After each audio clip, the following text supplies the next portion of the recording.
All right.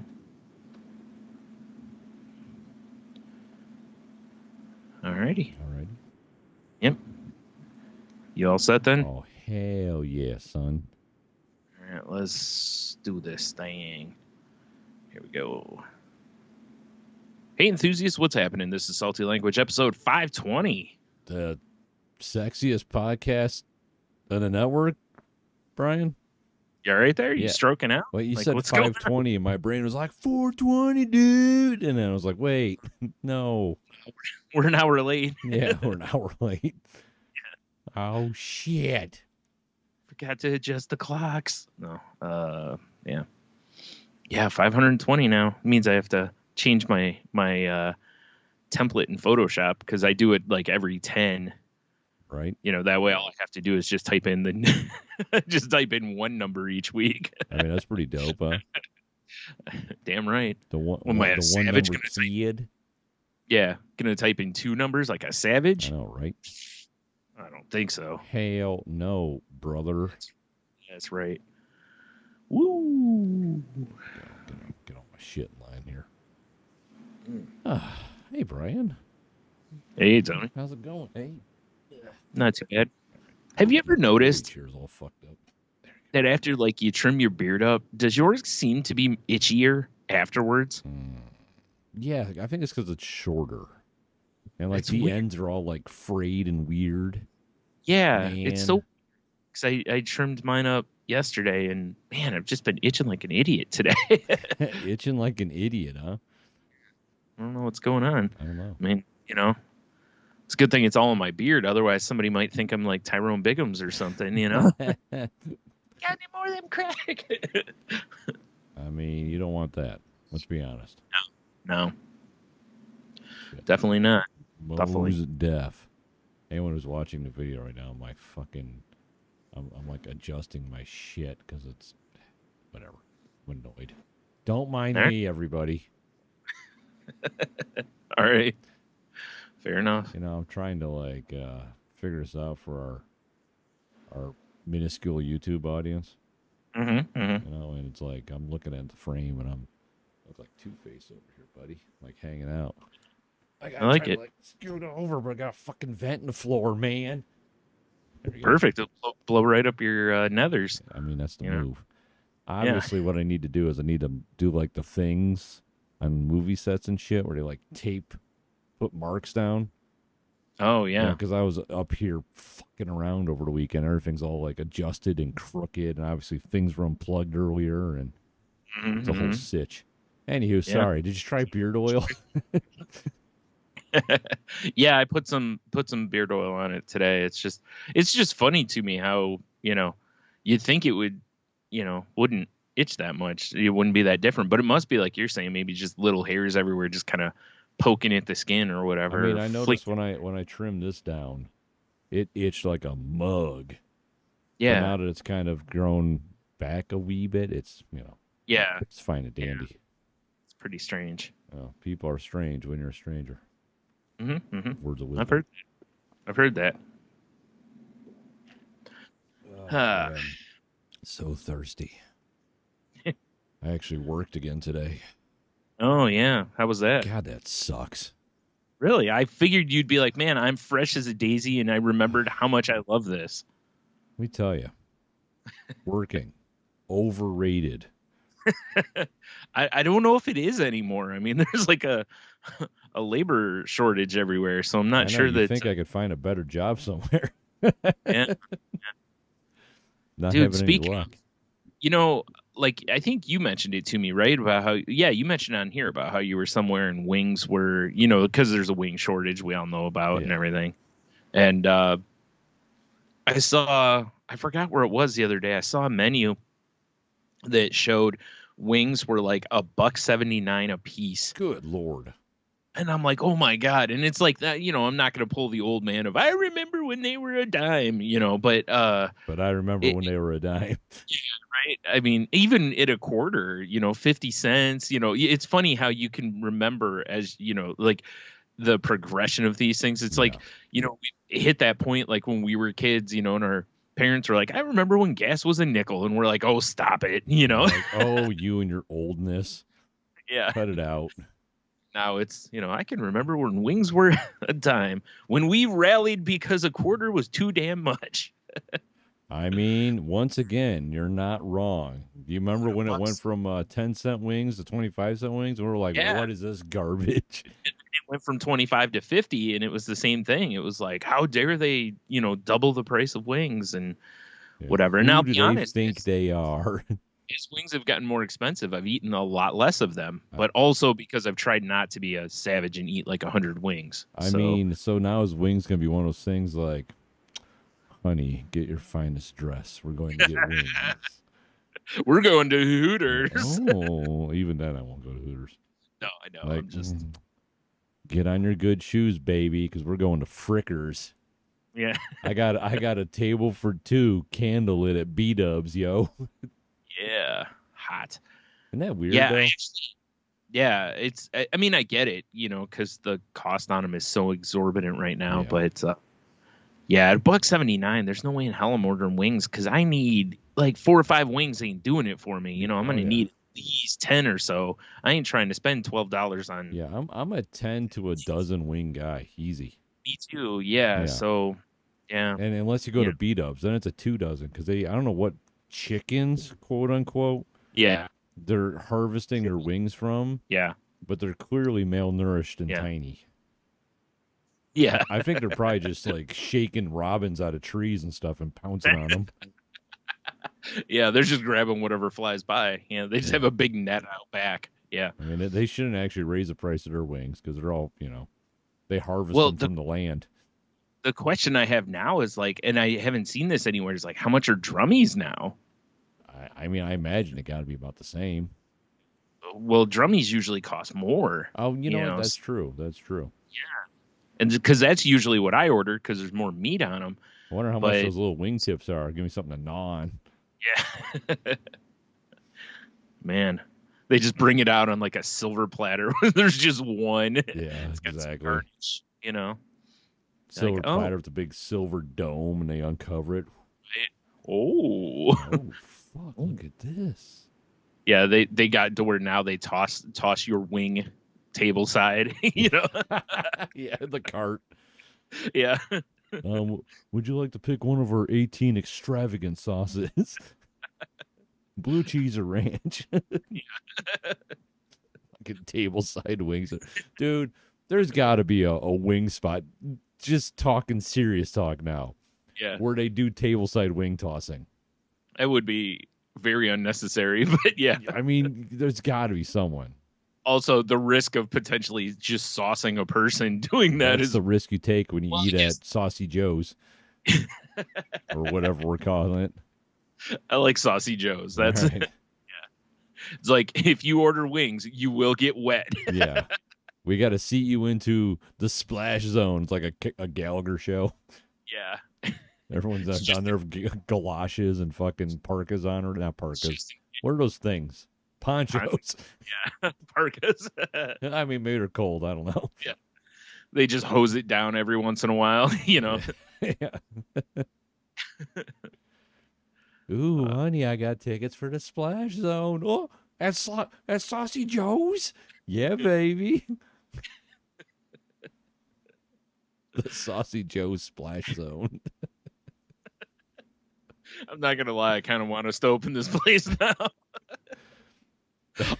We'll brew beers in house that are like, that use some of our sauces and everything, Naturally. Who doesn't want a blue cheese stout? Oh God. Oh. I didn't love how I don't even pick one of the beers that would pair well with a blue cheese. It's just like, I know it sounds disgusting, but give it a chance. Just bear with me.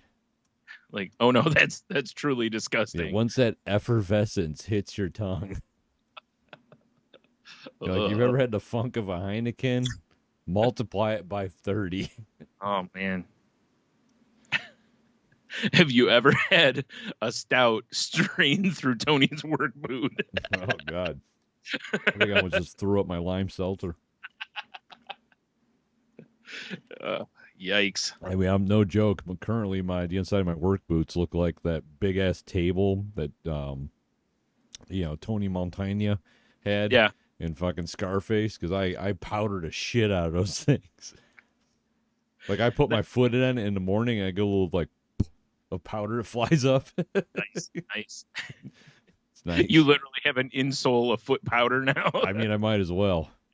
That's all right. Fight the good fight down there. Yeah, that's the move for sure. Yeah. Yikes. Oh boy, said man. Yikes. I forgot how soiled and gross I get on a hot day until today. I was like, oh yeah, I forgot how much this sucks. Oh yeah, I'm disgusting. Yeah. Just look off into space. Yeah. This is terrible. Existence is pain, Jerry. Yeah, exactly. Going back to the wings thing really quick. There's a place going local. Sorry, folks, up the road here by where Subway is. By me where Cocoa House is. Oh, finest pizza in Lambertville. Yeah, there's a wing place to the right of Subway, a couple spots down. They have other stuff like gyros and whatnot, but I noticed a couple times I've gone by in there and they've been closed, and I'm curious if it's labor related or if they're just permanently closed. Or I mean, I'm talking like 6 o'clock, 7 o'clock at night, which is prime time for a restaurant. Yeah, that's interesting. Maybe their idea of buffalo carrot sticks just didn't carry over. Oh God. That's the sad part about that. The chicken shortage there is it's like you can't really, like, it's hard to replace wings with anything. Like I'd said before, Wingstop did thighs, which I thought was a good move. I mean, I'm not gonna lie, I've had buffalo cauliflower. Yeah. And if done right, it's pretty wing-like. Yeah, there's no way. I don't think that's gonna fly up here. No, there's too redneck over there. Like, man, I got a freezer full of possum tail for you. We'll get that right over there. Throw that in the deep fryer. Oh my! Toss it in some buff sauce. Good. Yeah. Buffalo pig feet. I mean, it's probably somewhere. I'm not Googling that. No. Yeah. Probably somewhere though. Yeah. Anyway, moving on from wings. Even though all this talk of them now makes me really kind of want wings. I kind of want wings now too, which is sad because I'm not. I assume you can't buy them frozen anywhere for either, because otherwise these places would, I would assume, buy all the frozen ones. Oh yeah, it's still better than nothing. I mean, I still got some in my fridge. Not many. I think I have some in mine too. Anyone's I think listening. $5 a pound, y'all. Yeah, I was gonna say either that or you better make them. Somebody might find your house. Right. Like, what about the TV? Forget the TV. Get the wings. Get the fucking wings, Morty. You know what we're here for. I don't know. Why not? Because 2 old guys robbing your house for some reason. Like, with the wing shortage as it is, I mean, what's the chicken breast situation? Because you could just cube up chicken breasts and make chunks. Well, so that was something I thought of too. And I know at one point there was an overall like chicken shortage kind of thing, but I've seen plenty of like chicken in the stores. So I don't know. Weird. Because you would think boneless would just be the move. Yeah. It wouldn't be wing meat. You just, hey, we're doing breast meat instead. Yeah. We got chunks. Yeah. If you want to eat deep fried chicken sauced up, you gotta get the chunks. Exactly. Or strips or something like that. Yeah, it's like, sorry, we don't have. Yeah, weird. Which is kind of concerning. Why is there so much chicken breast but no wings? Well, I don't know. It's a good question because it's not like there's more wings than breasts on most chickens. I wouldn't think so unless they're breeding some really fucked up chickens. There still should be 2 of each on every bird. And a lot of those breasts that they serve or sell like frozen and stuff have already been like butterflied. Yeah. Because you can tell by the thinness of them. It's like, yeah, these have probably been butterflied, or you're growing some small. Maybe that's where the wings come from. Oh, maybe. Those small ass breasts, they sell like frozen ones. Maybe the wings go with those. Yeah, maybe. Yeah. They're like, no, it's like for a while I was gonna I had a hard time finding, because we were just gonna buy some like frozen chicken like bites, right, kind of, and I was gonna sauce them here, and you couldn't couldn't find them. I assume that's still the case. I haven't looked in a while because I just gave up. I just did what you said. I just took breastises and cubed it up instead. That's the move. So, yeah. That still seems weird to me, though. There's a wing shortage, but there's chicken breasts in the stores. Yeah. Yeah. Creepy. Yeah. It's because these savages got to eat 25 to 50 wings in one sitting. You know, no one's sitting down eating that many breasts. I mean, I guess that is true. Yeah. That is true. I don't know. Still seems weird, though. But whatever. Yeah. All right, science. Anyway. We need you to cross a chicken with, like, a centipede. Oh, God. Terrifying yet delicious. Chicken-peed or like, Senta-icken?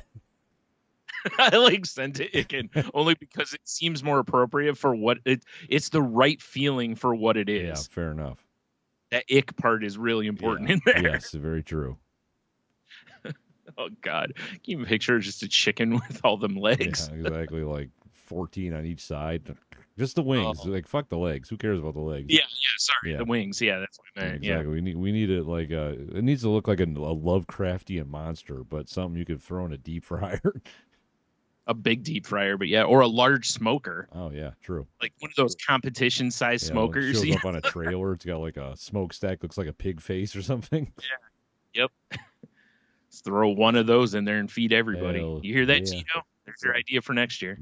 Yes, exactly. Get on that science. Yeah, we need you to rise the old gods and then catch one and throw it on the smoker. Right. Oh, my. Yeah, I like it. You know there's got to be a lab somewhere where they've tried to figure out if they can make chickens grow more wings. Oh, I'm sure there's some idiots. Yeah. Ugh. Like, what if we start small? We'll cross it with, like, an ant. Yeah, we'll give it 4. That doubles the amount of wings available. Then we'll do 6. Meanwhile, this chicken ant thing has got the proportional strength of an ant and all that. So it's fucking they're losing factory workers left and right. Yep. Just it pecks you in and snaps your femur. Yeah. Shudder! Sir, they're overrunning the floor again. God damn it. They're testing the fences. Yeah. That's what it would be, right? Yeah, I mean, basically. Yeah. Speaking of chickens and fencing, by the way. All right. Someone in our neighborhood has at least a chicken. Okay. We were going for a walk last night, and it was dark. Is that legal in a regular neighborhood? I don't know, but it's definitely a chicken. And it was just hanging out and roosting on the fence in their yard. And I didn't even say, like, Michelle was just like, oh, a chicken. And I look, and I'm like, if she wouldn't have said that, my brain would not have been like chicken. You had 2 wings right there. What are you doing? That's true. Damn it, Tony. No, but it was just so weird to see this big, like, shape just roosting on the fence. Yeah. And it's like, I'm with you. I'm like, I didn't think. I know some areas of the city you're allowed to have them, but as tight as this neighborhood is. That's what I was thinking. I thought you had to have, like, I thought it was where it's spread out a little bit more. Maybe not. Maybe I don't really know. Maybe they got a big backyard or something. I don't know. Yeah. It was I don't know. Weird. I was not expecting to see a chicken sitting on a fence. Yeah, I wouldn't think so. Not in just a random neighborhood. Yeah, right? Like where you used to live, maybe. Oh, yeah, definitely. I mean, there's people for sure had chickens up there. Hell, we're in Michelle's old neighborhood. Her neighbor had chickens because they had big yards. Yeah. But, well, you guys talked about it before, I think, didn't you? I think so. Like when you lived up there, I think you guys talked about it at one point because you had. Yeah, we thought about getting chickens for sure. Yeah. But it's like, I don't know. I mean, I think it'd be cool to have them because, well, eggs are pretty dope. And I hear chickens are fun, Oh, yeah. Plus delicious. Think all the wings I could get. Right. And you could train them to attack people. That'd be fun. That would be fun. Picture every time someone tries to come into your yard or whatever, you just unleash the chickens. Yeah. Release the hens. It's just big. You hit the button, the doors, on the coop, and they all just come out. I mean, that would be pretty awesome. And of course, they're the ones with like 6 wings. Well, yeah, So. the terrifying mutant ones. Right. There needs to be a button that's dual purpose though. As the door to the coop is rising, it like shoots birdseed at whoever's offending me. Oh, that's smart too. Yeah, you give them a reason to come after, but not just like a birdseed, like an aggressive shot. Oh, like a shotgun. Yeah, I want birdseed embedded in their skin. So it's like buckshot, but it's birdseed. Yes. Yeah, I get you. Yeah, exactly. Now we're talking. Yeah, that sounds fun. Actually, I think even if the chickens weren't in there, I'd be hitting that button occasionally. Whoops. Yeah, so just random person, power walking by. Yep. Take that, Barb. Like that jerk with those power walking sticks, and you just shoot them. Oh, I hate that. Like, you're not cross country skiing. Yeah. You look like an idiot. Yeah. Yeah, I don't get it. What are you talking about? That's why I wear my skis when I power walk. Oh, that way I don't look like an idiot. That's where I wear my snowsuit. Right. Like my 80s, like bright, vibrant one and my sick ass OG Oakleys. Mm-hmm. Yeah, of course. Put on my feathered hair wig. Off I go. Nice. Yep. I like it. What name do you go by, though? Because you got to have one of Troy, those. For sure. Troy. Definitely Troy. All right. I like it. Because I would say it's got to be a name from that era a little bit, too, which means it's got to be a very bland white name. Oh, yeah. It can't be anything good like, or not good, but like crazy like the people have gotten now. It had to be along the lines of, like Trace or Brad or, something Troy, Definitely. Yeah. Something you can actively hate. Yes. Yeah, it's got to be a name that you're just like, oh. Now it's like something just like Mitsubishi Spider, get over here. It's like something stupid like that. That's a good name. I like that. That's his full name. I don't even know what his middle name is. Yeah, that's just the first. Yes. Yeah, right. Elantra. Actually, that does kind of work as a name. It really does. I'm sure there's actually an Elantra out there. I bet. Yeah, probably. There shouldn't be, because you should never name kids after cars. But no. You know what? I wonder what the worst car name. Well, I think unless it's something cool, like what if you named your kid Eclipse? That could be kind of cool. You just sounds like you're making a supervillain. Yeah, exactly. What's the problem? The children are supervillains. That's true. We're just lucky some of us outgrow it. I mean, I believe the children are future. No, you don't. Don't lie. You believe children are the problem. Oh, yeah. That's a good point. No, not really. Not really. Oh, geez. I was hoping for like a real quick list here, and I got this insane list. Like from BuzzFeed, like the 30 worst car names you could name your children. It's the list of the top 125 car-related baby names from 0 to 60times.com. Oh my God, that's way too many names. It's a stupid amount. That list should be like 10. Yeah, maybe. Exactly. Maybe. Like 5 and then 5 honorable mentions, maybe. Like, and it's not like they're in alphabetical order, so it's nothing fun. Like, here's the top 10. Yeah. You know? That would be order. Yeah, this is a dumb list. Yeah. Well, it's fired. Yeah, this list is indeed fired. Next checkout, 50 more car baby names. I don't think I will. But thanks. Name your kid Vibe. Vibe? Yeah. Yeah, we be vibing. So, Pontiac had one. I think it's called the Vibe. Yup. Yeah. Yeah, there's been some. Cutlass, however. I name my kid Pinto. Cutlass. Nova? I mean, you could be a superhero. Yeah, that's true. I'm sure, guaranteed there's a kid named Nova out there. Yeah, there probably is. If it's a superhero or a comic book name, it's probably just a car fan. Yeah. Like Wendigo or something. After my car. Piece of shit? No, Nova. Like I said. Exactly. No. I can't knock those, though. That we had that one that got passed around my family for like 100 years. You remember that thing, don't you? Cool. Like that rust-colored Nova? That thing just wouldn't die. I'm not going to lie. They're cool cars. like I don't think they got rid of it till the floorboards started rotting out of that thing, You and could it was just put like plywood down, it'd be fine. it felt like it was 50 years old. Yeah. You know, yeah, that thing was insane. Yeah, that was back when cars were built to last. Cars were cars, and men were men. Yeah, we died of suicide because we couldn't provide for our families. Yeah, exactly. Instead of talking about our feelings or allowing our women to get jobs down and drowned it in whiskey and beat our wives. Yeah, yeah. Although the car part is true. Yeah, that's Cars true. They really were built to last back then. Yeah. You beat the shit out of a car in those days for a long time, and it would just keep coming. Yeah, but we didn't talk about our feelings. Nope. Well, like I don't know. I've talked about like feelings. You mean anger? Exactly. Sure, you talk about either blinding rage or overwhelming horniness. Yeah. There is no other feelings but that. That's the pie chart for it. It's like 49, 49, Yeah, exactly. This little tiny sliver that says I don't know what. And it's just 2% just confusion. Yeah. Actually, I feel like that should probably be a bigger slice. Oh, yes.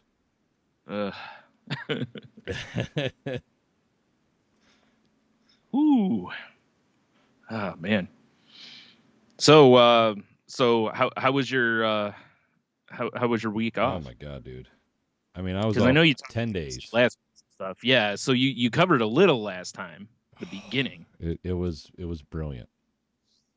Cuz I think we were where were we? We were a couple days before your beach blanket bingo days. Yes.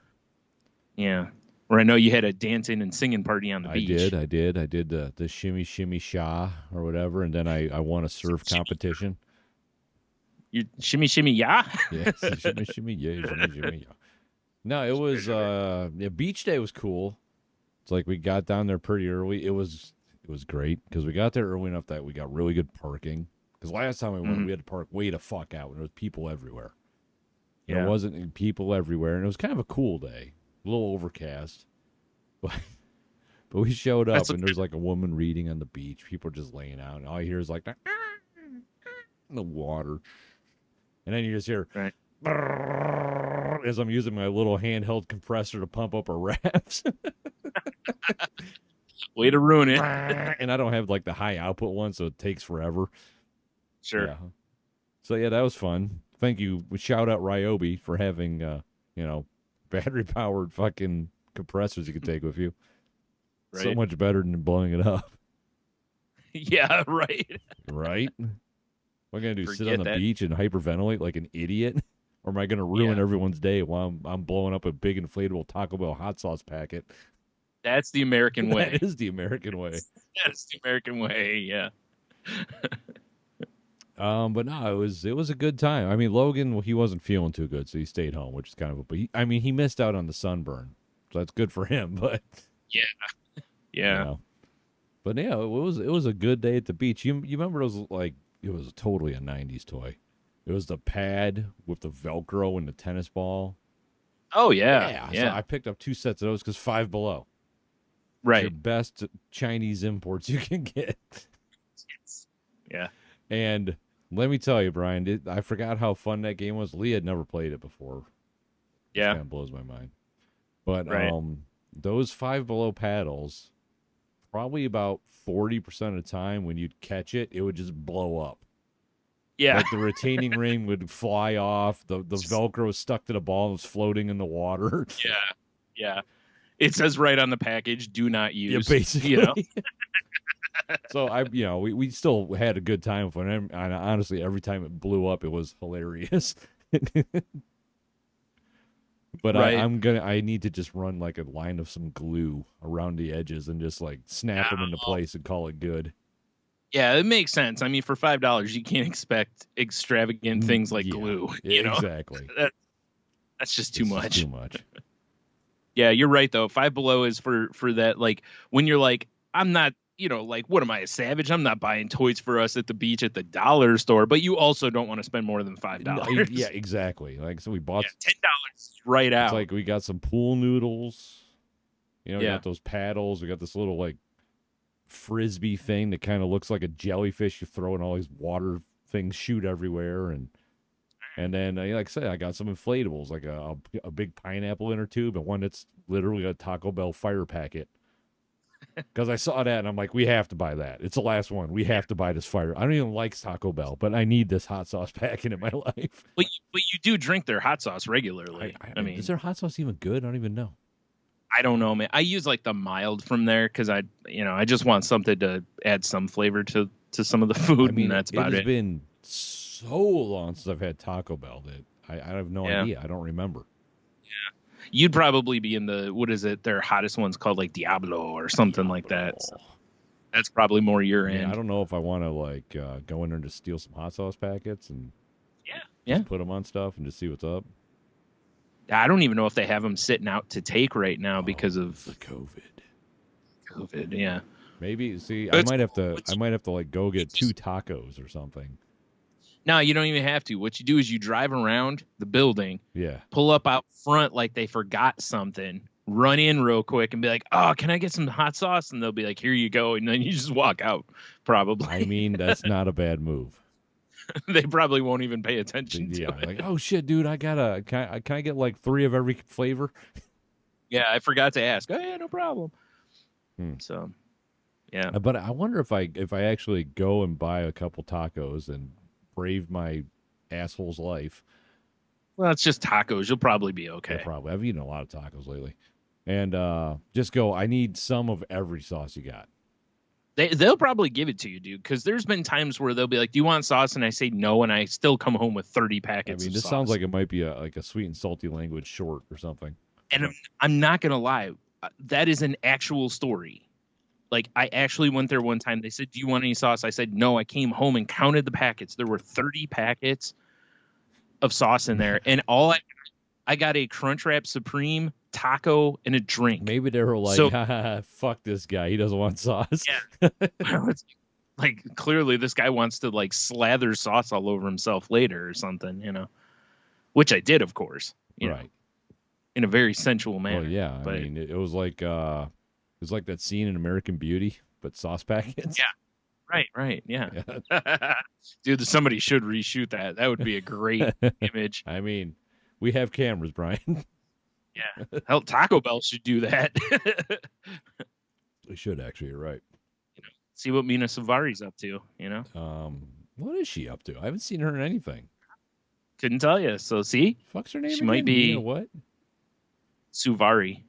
Mina or Mia? Mina. M-E-N-A, I believe. Oh, there she is. Yeah. American actress. Yeah, because she was in American Pie and American Beauty. She's a mom at 42, quote unquote. She's a badass. Okay. All right, that's cool. What are you doing though? Yeah, I mean, is she doing like karate on top of shaky buildings? I mean, what qualifies the badass part? Yeah, I don't know. I want to know. Like, is she a daredevil now? That'd be kind of cool. I mean, yeah. She joined the 40+ mom club. That's great. Okay. That's great. Why am I looking at celebrity pop culture? I don't care. Go back to Google, Tony. Hey, don't lie. You do too. Jesus, I don't care, Brian. But anyways, Taco Bell should get a hold of her and see if, recreate that. Be like, you love our sauces. Actually, I didn't. No, shut your face. You do. Yeah. Like, this isn't a speaking part. Yeah, exactly. Sorry, we're in our 48% rage right now. Yeah. And 2% confusion or whatever. Yeah. So yeah, beach day was dope. And then we ended up going back to Twin Oaks for lunch. Yeah. So I was like, Leah, we're out here. You have to go. You have to check it out. It's amazing. And she was not really impressed because, they don't have really a lot of vegetarian options that she was interested in. Oh, so right. She got the side salad, and it was basically just like lettuce with a couple tomatoes and onion. See, like, I'm not vegetarian, but I really feel like that's such a shit move by places to not have They do have veggie tacos, but she didn't like what was in them. Which is also understandable. Yeah. But that still goes back to that, like, how much does it suck, though, right? That you get, like, a option or two options versus a whole menu of options. Yeah. You know, it's like, why can't you come up with, you know, a little better than that? Well, and I mean, I did give her, like, because they have a little pizza oven, but you have to go up and order. And I'm like, you can go get pizza. And she was like, nah, I'll be fine. I'm like, okay, you know, I didn't think about that. They did. You're right. I could get her like a cheese pizza or cheese and onion or whatever she wants. But she was, you know, she wasn't feeling that great. I mean, we got sunburned. We spent all day in the sun, in the water, and, you know, we ate too much shitty food. Yeah, that'll do it. Like, I was drinking Rock and Rise. Nice. Hell yeah, I picked up some of that Fago, son. Yeah. But yeah, beach day was dope. Going back to Twin Oaks. I'm actually, it's funny because I'm going back in not this weekend, but next weekend for my in-laws, brother-in-law's mom's memorial service. Right. Yeah, right. I'm like, I might as well just move in there. Yeah, it seems like it. They got room from what we said. Douchey clientele.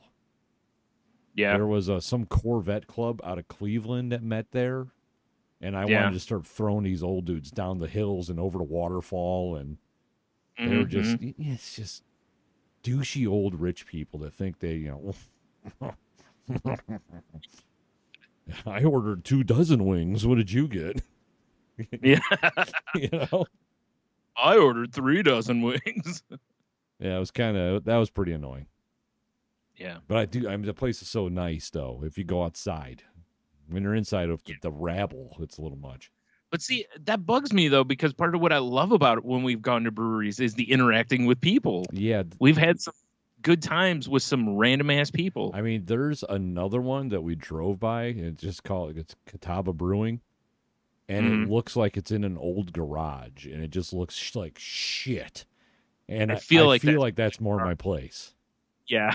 Yeah. Yeah. Yeah, it's like, you know, the kind of place like Toe Mater from Cars would feel welcome, you know? That's what it's like, that those are my people. Yeah. So I think I might have to check that out, too, at some point. Yeah. Oh, God, excuse me. Pre-game there before the other thing. Before I got to hoity-toityville. Yep. Yeah. Let's see here. What? I hung out with our buddy Steve. He texted me. He's like, hey, you on vacation still? I'm like, yeah. I'm like, what's up? He's like, well, you know, I was just wondering if maybe you want to get a cigar when I get off of work. I'm like, oh, fuck yeah. So we went down to, you know, the cigar shop and hung out, and we had some cocktails. And that dude's an animal, by the way. I love that guy. Yeah. Yeah. We had cigars and we had drinks at the cigar place, and then he was like, I haven't even eaten yet. So we went up the road. Oh, that's a terrible. I know, right? Yeah. So we went up the road and we got some tacos from a new place on Monroe Street, which is fucking incredible. That Cantado or whatever. Yeah. Every time I've been by there, the place was slammed. So we went late Thursday and it was pretty dead. And shout out to the bartender, Gabby, because I gave her a 5-star review on Google because she's in a contest. All right. She was one of the best bartenders I've had in a long time, only because she just knew how to socialize properly. It was like she talked to us. She was like kept bringing down bottles of tequila and letting us smell them. Yeah. You know, she told us about the whole, like, the way to do the restaurant, which, by the way, I think it's kind of cool because, you know, I like fresh food and stuff. They don't even have freezers in this place. So they make everything fresh, and everything they make in-house, like the guac, the salsas, everything. It's pretty cool. Food's fucking banging, too. Yeah. Oh, man, was it good. But, so we hung out. But that dude, he's got to get up at like 4-something in the morning and get to work. Yeah. I didn't get home after 11, and he's still got to drive like almost an hour home. Right. Like, what are you doing? You know? Right. He sleeps on the way, probably. I mean, something. On the way home and to work, you know. Yeah, it's got to be some. But it's like we're hanging out in the cigar place, and this man and his 2 sons come in, and it sounded like his son was going through a breakup because, you know, the place is kind of small. Everyone's in there kind of bullshitting. Yeah, yeah. And the guy who runs, I think Scott, that's his name, the guy who runs the cigar place, he starts talking to the kid about his breakup. He's like, he's like, you know what? This vodka's on me. We're gonna get you feeling good. We're gonna figure this out. It's just like, you just got to start fucking other chicks, man. Does she have a sister? Does she have a mom? It's like, whoa. Wow, that guy's an Easy, animal, bro. But we're He's bullshit. Like, go to the family reunion and hand your card out. No, it's like crazy. But we were bullshitting with this dude and his two sons for a while. And then, like, you know, we're sitting down at the taco place, and the guy sitting next to me at the bar gets up and leaves. And I hear, hey, how's it going? And look, it's those three guys are sitting at the bar eating tacos. It's like, oh, hey, guys, how's it doing? Weird small world Toledo is sometimes. Mm-hmm. But no, yeah, you and I should go to a taco place. They got this taco that's called like the like Blue Dream or something like that. It's basically a Cool Ranch Dorito taco. Oh, interesting. And I had it, like, I ate a really spicy taco, and then I had that one, and it's like putting a fire extinguisher in my mouth. Oh, smart move there. Dope. Yeah. Oh, God, it's so good. So good. Sorry, I'm getting all fired up about tacos. Yeah, you'll do that. I do. I love tacos. I know. Tacos. I know. Yeah. I mean, it's not breakfast, but still tacos. I'm doing breakfast or dinner tomorrow, buddy. Yeah, buddy. French toast, sausage, hash browns. Oh, I thought you were gonna recreate that link I sent you. Oh my God. Jesus. The it like brisket? Go ahead, you explain it. Yeah, it was from it was on Pit Boss Grills, which I followed for a while because them, and there's another one that I follow because they give away grills all the time. So I'm always trying to win a damn grill. And it looked like they had like a stack of pancakes, and I saw, at first glance, I just saw pancakes and bacon, and I'm thinking, oh, they must have a griddle or something that they're promoting. And then I see that there's like brisket or pulled pork or something of that ilk in between each piece of the like it's like pancake meat, pancake. I believe and, the word is heaven. Oh, yeah. It looks so good. For everyone watching the video, I'm pulling up their Instagram. Oh, nice. So you can yeah, I was, oh man. Yeah, it looks I was pretty like, good, man. Yeah, I was. That's what, of course, immediately I'm like, I'm gonna share this with Tony. Yes, please. Because the first question I have is, how have we not been in a place that has this? Yeah, I don't know. How have we not been to a place that slaps some meats between the pancakes like that? I mean, I'm looking because the one thing that Pit Boss is like, hey, name this. Top comment, the smokestack. Oh, that's a good name. Oh, that's so good. I'm gonna give him a like even. Excellent work. For sure. That is excellent work. I agree. That there's no other. That's it. That should be Windmill Slam. I can't imagine anything beating that because it. Yeah. Yeah, nothing beats that. Look quite good though. Quite nice. Quite nice. Like if we went into a breakfast place and they were like, "Here's what we got," I'd be like, "Yeah." Well, see, this is where I miss the fuck is it called? Mr. P's up in Dundee, Michigan, because it was a barbecue joint that made a banging breakfast. And I would just go up there with my phone and be like, "Sir, please." You know? Yes. Yeah. Please, my taste buds. Yeah, I need this in my life, and you have all these ingredients right here and now. Can you make this happen for me? That's the place that had the it was like T's favorite omelet was that Quirky Porky, because it was sausage and bacon and pulled pork and an omelet. Jesus. Right? Yeah, that sounds delicious. Yeah. Yes. Mm-hmm. Yes, quite. Is that place?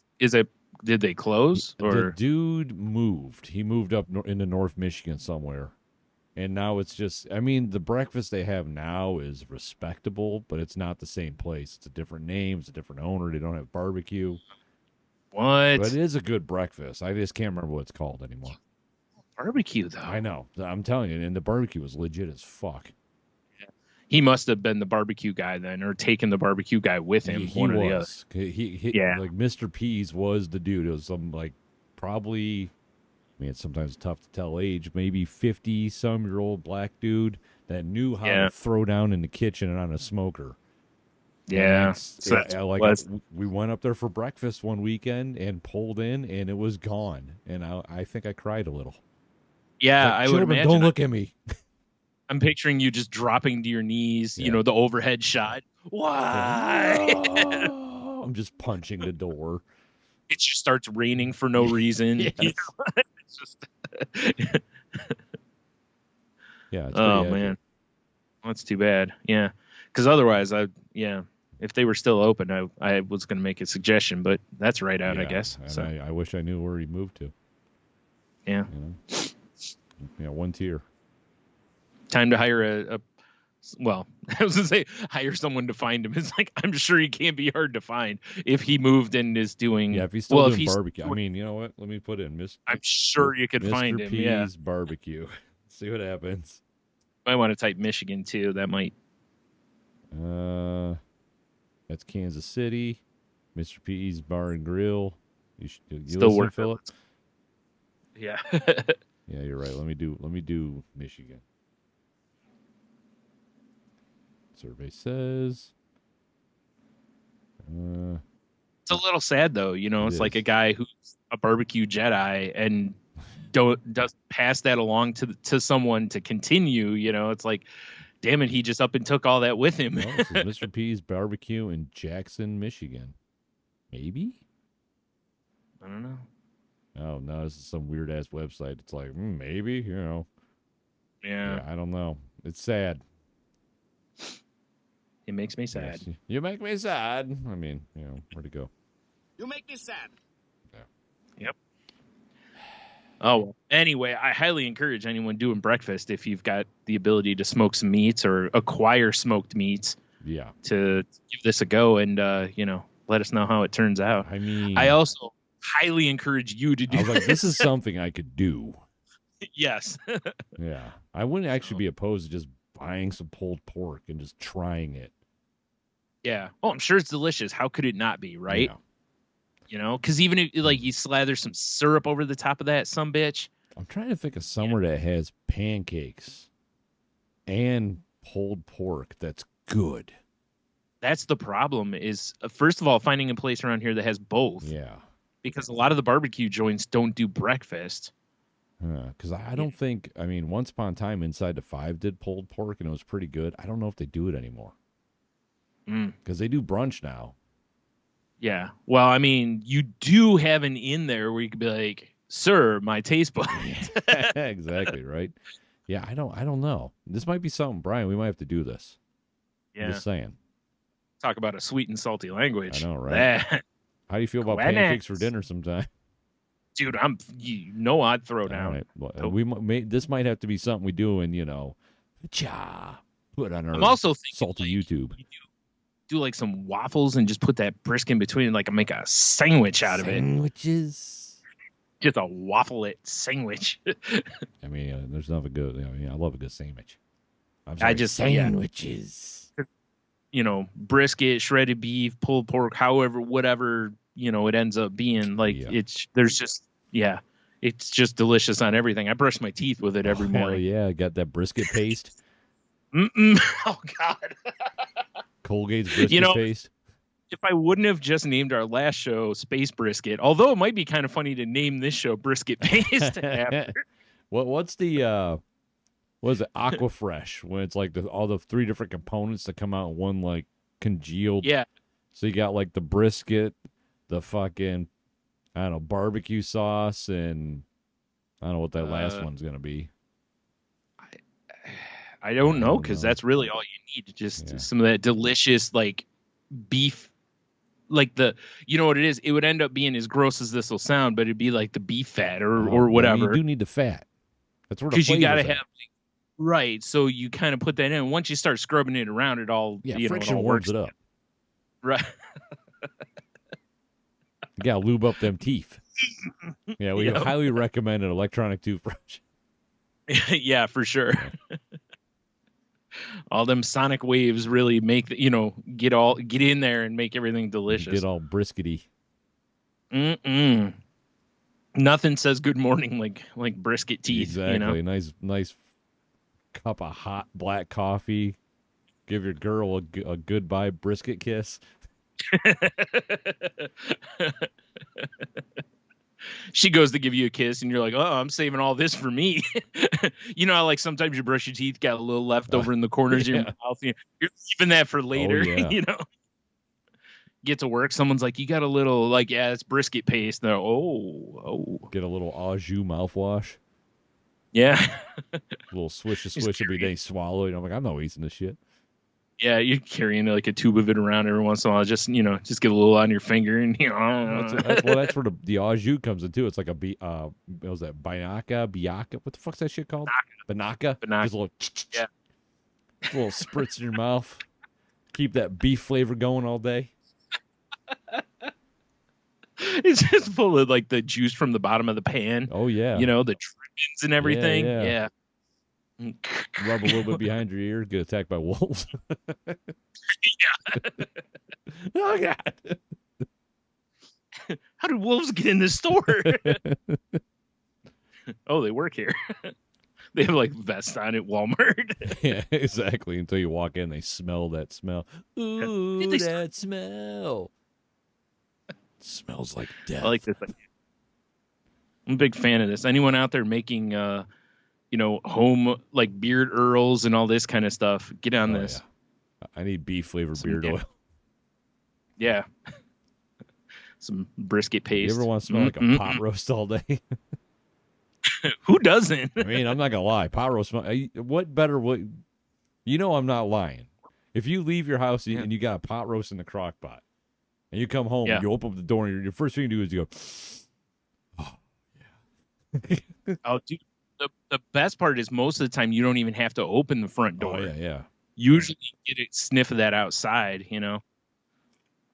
Oh man, I'm out of seltzer. I love that with bacon too, like baby. Someone's cooking bacon and you come home, you can smell it right before you get in the door and you're like, yeah. Honestly, bacon's a fine line. Because it's true. Like you got that delicious cooking bacon smell. Like and smoky smell. Yeah, but then if there's a couple chunks that stay in the pan too long, it turns into that weird burnt bacon smell. No one likes that. Yeah. No. By the way, burnt bacon is what I thought you said at first, and I was like, oh, I wonder if there's someone out there with the name of burnt bacon. That sounds like a Marvel identity. Yeah, it does, because it's got alliteration and right. Yeah. Maybe that's Peter Porker. No, damn. Yeah. Spider Ham. Yeah. Burnt bacon. Yeah. Does Spider Ham have a Venom type villain? I don't recall one. Black suit, burnt bacon. Oh, dude, that would be hilarious. Oh my God. Oh man. Right? Good Lord. So his name's what, like Burn Ends or something like that? Yes, that would be like the Carnage villain because he's like black and red and. Yeah, good point. Yeah. Burn Ends. I like it. Oh man, Peter Porker, delicious. Porker. Yeah, we for some reason we basically well, I know why. It's not a secret, I guess, but we lived downtown this weekend. It felt like. Yeah. Yeah, because it was like. Drove around Saturday because Michelle wants to start painting like some Toledo stuff. Okay. Do like a series, which is cool. Yeah. And actually, we actually really lucked out because we drove to this spot, got a couple pictures. And on our way back, sunny day, we're still kind of sunburned. I'm like, maybe we should pick up some sunscreen or something, while we're out. Yeah. She's like, we're a few minutes from the house. I'm like, yeah, you're right. So we just went to the house, got sunscreen. She grabbed her hat. Hop back in the Jeep, turn the key, nothing. I'm like, huh. Wow. I'm like, it was just running. Wow. So good thing you went home. Yeah. So my investigations have led me to believe that my starter went out, which sucks. Yeah. But so I had to shove it up into my driveway, and we took the outer car out because there's nothing I can do until I get the part. Yeah. Right. What are you gonna do? But yeah, how lucky was that? Because if I would have killed the engine anywhere else, I'd be sitting there waiting for AAA. Yeah. Yeah. Exactly. Yeah. That would have sucked. Wow. But yeah, so we went downtown, and we did. Michelle's like, since you're driving me around all day, let me buy you lunch. Yeah. Deal. Right. Oh no, please do not feed me. Yeah. Oh no, the Blarney. I hate that place. Yeah. Oh, it's terrible. But we're down there and there's all these kids everywhere. And they're wearing like these orange hats, orange glasses, and like blue shirts. I was like, what the fuck is going on down here? And we're, even at the Blarney's like patio, there's kids. Yeah. Turns out there's a dude named Blippi. Okay. Who's an educational YouTuber that had a show at the Huntington Center. Because one of my coworkers took his kids to it. All right. Apparently, Blippi's a big fucking deal. Must be, because the Huntington Center is, it's not like giant. I mean, it's not like, some huge arena, but it's no small venue either. Yeah, and this guy is, he's not, I guess kids love him, which is great. And obviously he's doing well if he's selling out the Huntington Center. Yeah. I don't like his face, man. That's fair. I mean, that's how I feel about a lot of the like people who, educate children on TV. There's a lot of them that just look like creeps. Yeah, this guy looks like a creep for sure. Yeah, not all of them, but quite a few. Yeah. Oh, how much does Blippi make a year? Do I really want to click this arrow? $200 million. Oh my God. Well, first off, on Blippi.com, the first keyword is he has been viewed over 12 billion times. Well, sure, because kids will watch something like a million times in a row. True. That's a good point. Yeah. That's a good point. So there's that, I'm sure. All right, I'm clicking. Wait. Or they'll watch it every day. Before I click, how much does Blippi make a year? What do you think, Brian? I'm going to go 50 million. 50 million. Yeah. I'll go 25. Yeah, I you're hope it's probably not 50. Right. We're probably both wrong. Yeah. Yeah, we're probably both wrong. All right. Probably got to scroll. Has over 3 million subscribers as of 2018. So, oh my God, he makes almost $19,000 a day, $7 million a year. You would, and that sounds crazy to me. $19,000 a day is only $7 million a year. That seems insane to me. Only that's more than I made when I worked at Hollywood Video a year in one day. I made like 18 something there a year. Oh my God. For for a little while. That's so much money though. Yes. Oh, he's got a net worth of 20 million estimated. That's the, right. Yeah. God, do you remember that story I told a long time ago in the podcast? When I was like, my daughter told me, hey, you know what, Dad? When I grow up, I'm going to be a YouTuber. And I went, that's nice, honey. Yeah. Apparently, I should have bought her video equipment. Yeah. That's how a lot of parents looked at it, because to our generation, it was not a money-making avenue. Yeah. To this generation, they're making crazy money on it. So what we're saying is Salty Language Pod on YouTube. Like and subscribe. Smash that like button. Or whatever the kids say. Buy our orange hats and blue glasses or whatever. Yeah, I mean, actually, I've got a couple things written down or something here. Just saying. Right. It's like I read earlier today about Rob Dyrdek, from Ridiculousness, what he makes per episode or what he made. I don't know if he still makes this number or if it's gone up, because pretty much when you look at the schedule for MTV, it's like out of a 24-hour day, about 23 and a half hours of Ridiculousness. Right. And then there's some other show. And then there's some bullshit. I think it's like 16 hours a day pretty much they play Ridiculousness. No, they play it a lot. That's insane. Because it's like the highest rated thing they have. Right. Catfish gets like an hour or two occasionally, and then there's like, Jersey Shore / Teen Mom / couple other shows, but it's pretty much all Ridiculousness. You want to guess what he makes an episode? Oh, God. It's got to be something stupid, like 500,000. Okay, go ahead. 500,000 an episode? You're too high. Okay.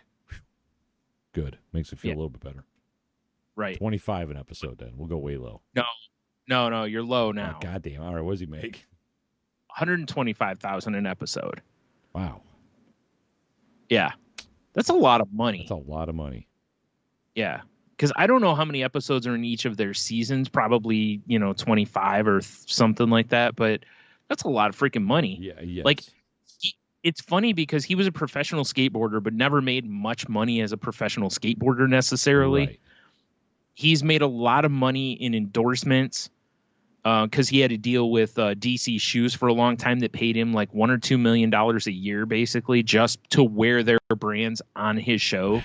That's crazy to me.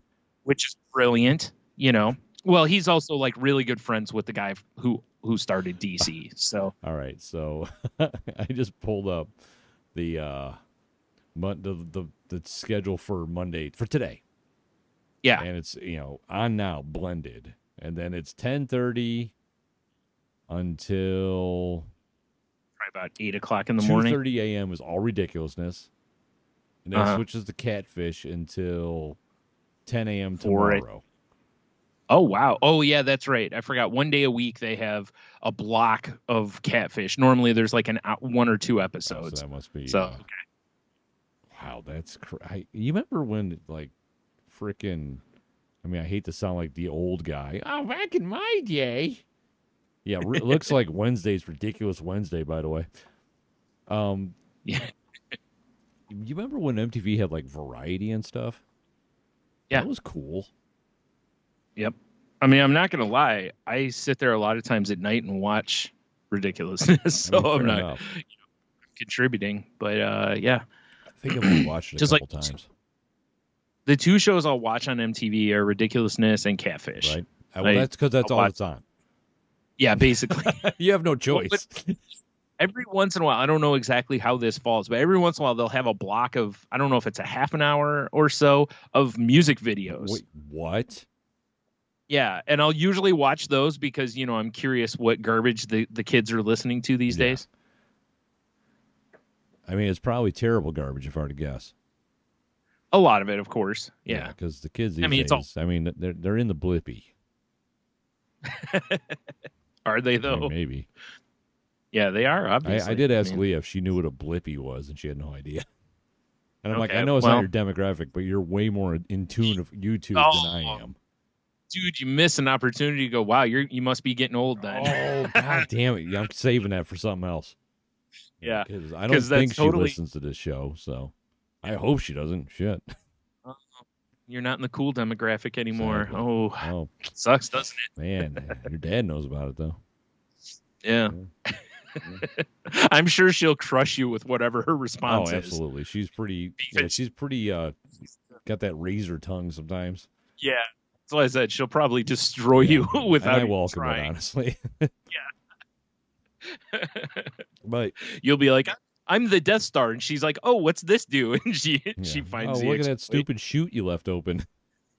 Yeah. Couldn't even put a grate on there, idiot. Way to go. Can't even put a screen on it. Yeah. Nope. No, so yeah, I figured out, we got the Blippi thing dialed in. Yeah. And then we skedoodled on home, right? Mm-hmm. To just later in the day go, oh shit. This is one of the times they're doing a nighttime farmers market. We should go, right? Because I've never been, she's never been, so we went back downtown. Mm. The nighttime farmers market's pretty cool. It was packed, which is kind of weird. Oh, I'm sure. And they've got like live music going, and it's way more people than I thought there was going to be. The thing I don't like about it is, it's a $5 entry. And granted, they're playing live music. Okay? Yeah. But it's like, you would I would be okay with it if your $5 entry to gave you like a drink ticket as well.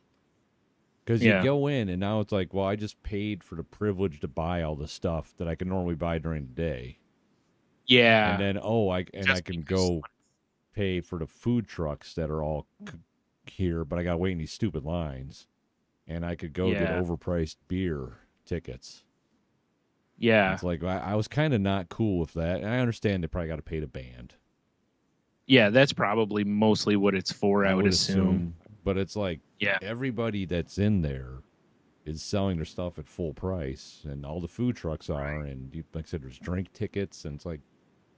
Yeah, it sucks when you have to pay to get into a place just to pay for everything else. Yeah, that's kind of... I was kind of like a little turned off by that. Yeah. You know, It's like, why is there a paywall to buy things? That's and weird. as much as I love me some live music, they're kind of playing like kind of folksy, bluesy stuff. And it was so loud that it's like, it was almost like, I was just ready to, like, we walked around, we got a couple things for future Christmas gifts and stuff. And then we just skedoodled on out. Because, like, Michelle's like, do you want to get some food? And I'm like, I'm looking at the food trucks. I'm like, guys, all this looks good, but the lines are crazy. I'm like, I kind of just want to not be here now. Like at that point, you almost want to just go, I'm just going to like take a picture of the trucks I like, and then I'll just look them up online and see if we can find them tomorrow or later. I did tell her that I thought a good painting series would be the food trucks at Toledo. Oh, yeah, actually. I thought that'd be fun. But, yeah.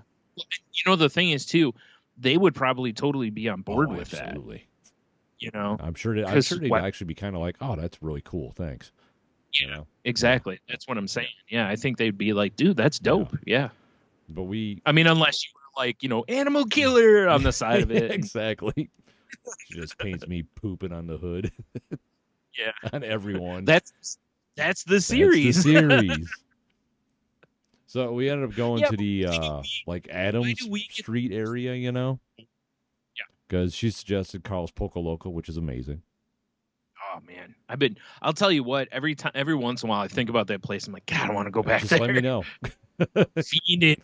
Just let me know, Brian, because that place is fucking amazing. Yeah, I know you're not gonna be like, no, let's not go there. Yeah, I mean, unless they're like insane, you know. But so we go down there, we get some dinner, which is always delicious. It was way chiller over there. Like I thought it was gonna be busy. Wasn't busy at all down in that area. Makes sense though, right? Because it's weird how that part of downtown feels like a different part of downtown. It kind of is. Like that's like the artsy, I mean, kind of like gay area now. Yeah. Which honestly, I don't give a shit. I've always loved that area downtown because there's good bars, there's good food. I love it. Yeah. That's what I mean. It's like, again, you know, like we talk about the brewery differences. It's like that part of downtown kind of always feels more comfortable because I think it feels more accepting, inviting. Yeah, it really is in a lot of ways. Yeah. But so we're hanging out, and I get a message from a dude I work with. He's like, "Tone Dog." Oh no! I'm like, "What's up, man?" He's like, "Oh, man, you coming downtown?" I'm like, yeah, actually, I'm eating dinner at Carl's Poco Loco." He's like, "Oh man, I'm at the attic." And that's right around the corner. You know? He's like, come on up. I'll buy you a beer. Now, by this point, we've done a lot of walking. I know Michelle's like tender tangles, as we call them, her tender ankles, or tangles. Tangles, yeah. They're acting up. She's not doing. I'm like, I'm not making her walk up those stairs. No, and it sucks because there's not an elevator to that place. No, it's a steep ass stairway up to that place. It's a steep stairway, it's called the attic. It's a dangerous stairway. I don't know how people don't die. I was telling Michelle the story about how the last time you and I were there, you about died going down those stairs. I made it, but God knows how. Yeah. But I really think tuck and roll might have been a better move. Tuck and roll is always a strong move. Yeah. But we're walking out, and but as I'm cashing out, the guy's like, "Hey man, can I get you anything else?" I'm like, "I need 2 to-go beers. I need this delicious craft beer and a Bud Light." The Bud Light was for you, obviously. And I just sent a message. I'm like, "Matt, go outside in like a few minutes. I'm on my way." And then he's like, "Oh, hey, what's up?" I was like, "Oh, you didn't have to do it." He was very happy. He's hammered. Sure. And, he just sat out there and bullshit for a while, and because the apocalypse was coming in. That was the night we got all that rain. And I had a tarp. Like I bought a tarp before we went downtown because I couldn't get my Jeep in my garage because it's like a nice incline into my garage. I could not push it up that hill by myself. Oh, no, I wouldn't think so. Yeah, so... Plus, there's kind of like a little lip getting into your garage, too. Yeah, I tried. Believe me, I tried. It's not much, but it's enough that it's going to make it a little harder, it was not a good time. No, I wouldn't think so. But, so I bought a tarp before we went down, and I'm like, we got to go anyway. So I, get home, I cover up the Jeep just in time because it started pouring rain. Nice. Although... when the rain was done, I had to let the dogs out because Bomber won't shit or piss in the rain because she's a princess. Yeah. Clearly, you've seen her face. It's clearly a princess face. Have you tried giving her a poncho? I mean, maybe, actually. That actually might work. I don't know. That's actually that's a solid idea, man. She hates the rain. I might have to get her one of those little like Gordon Fisherman raincoats. Oh man, yes. With the hat. I'm just picturing her with that face looking up at you. Yeah, exactly. That stupid underbite. Her goddamn corn nibblers hanging out. Oh yeah, that's worth the price of admission for sure. I might have to do that. Yeah. but I go out to let her out, and I was like, God damn, it must have been windy because the tarp, I had it like strapped down so the wind couldn't blow it, and it was all pulled up over my roll bar, and I was like, what happened? And I realized that the tarp completely filled with water. Oh, so I had this I had a pool basically in my roll bars.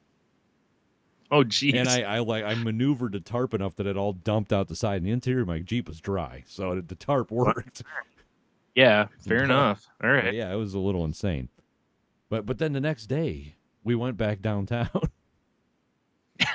because it was should just got it for the weekend. The way it was Christmas in July. Like Mommy Bay was having a thing.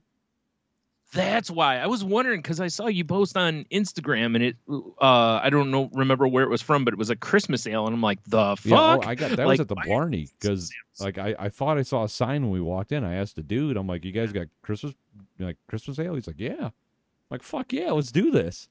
And he's like, you want the rim? I went, hell no. You slap him. And then what you some representative from Great Lakes was there too, and he started handing out samples. He's like, "Oh, looks like I already got one." I'm like, "I do. This is my second one actually." And he gave us a bunch of keychains and stuff, which was cool.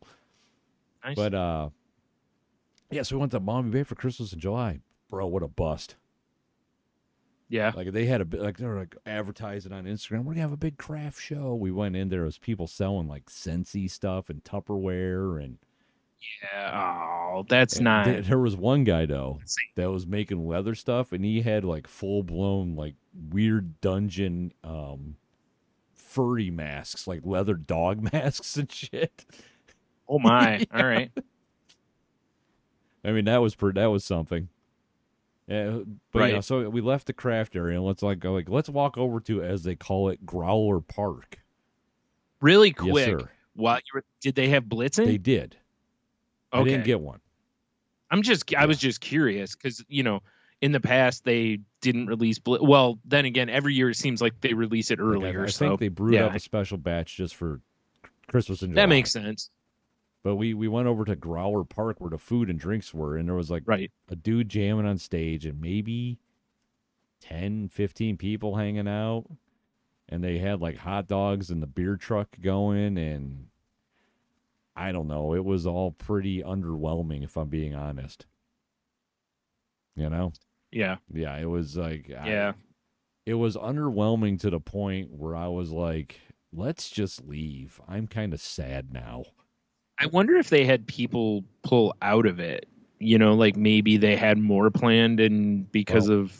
I know why the craft thing was fucked up. Okay. Because we were trying to figure out what to do. Huh?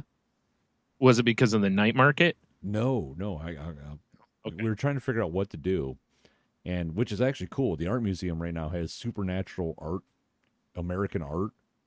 They have a whole display. So I was like, oh, fuck, they got this like spooky art going. Let's go look at that, which we did, and it was awesome. I'm glad we went. Yeah. But then Michelle was like, you know what? I think they're doing something at Handmade Toledo today, too. And I was like, oh. I'm like, all right, well, let's go check that out. Let's see what's going on down there. And it was jammed. There was vendors every, and those are the people I was looking for. Like, here's all the artists and the craft people. Yeah, because there's a lot of that in Toledo. That's why I thought it was so weird that there was no one there. Because the only other thing I was thinking was, well, maybe they were charging people to do it. Maybe it was too much or something. Right. So I think I think the people that were at the Christmas in July were the ones that couldn't get in at the other one. Which makes sense because, why wouldn't you go to the Handmade Toledo where that's the market? Yeah. That's the Toledo it's the crafty area. And it was, I mean, tents everywhere, DJs, like classic cars parked in the road. It was like a party.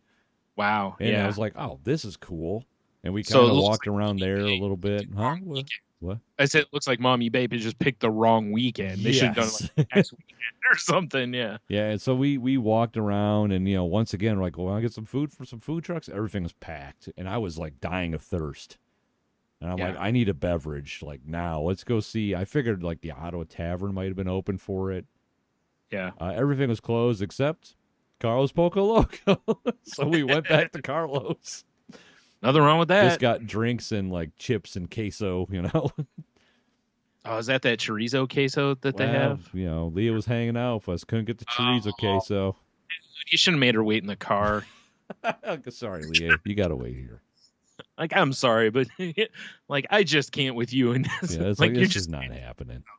I'm kidding. Yeah. No, but then, we went to the museum. It was just a lot of downtown over the weekend, which was cool. Yeah, sounds like it. I like downtown. It was cool, but. No, it's cool, though, because, it wasn't that long ago that you wouldn't have had all those choices downtown for things to do. Sure. I like the fact that downtown has come up that much. And you're talking, like, for those who don't live in this area, that the stuff you're talking about is not all in like one condensed part of our downtown. That's in different areas of downtown. District down there.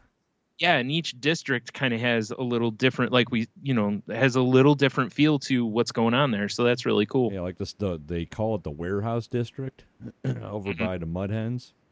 And right. I think that's more of like. You mean the world famous Toledo Mud Hens? Yes, the world famous Toledo Mud Hens. And I feel like that's more the place where people go to party.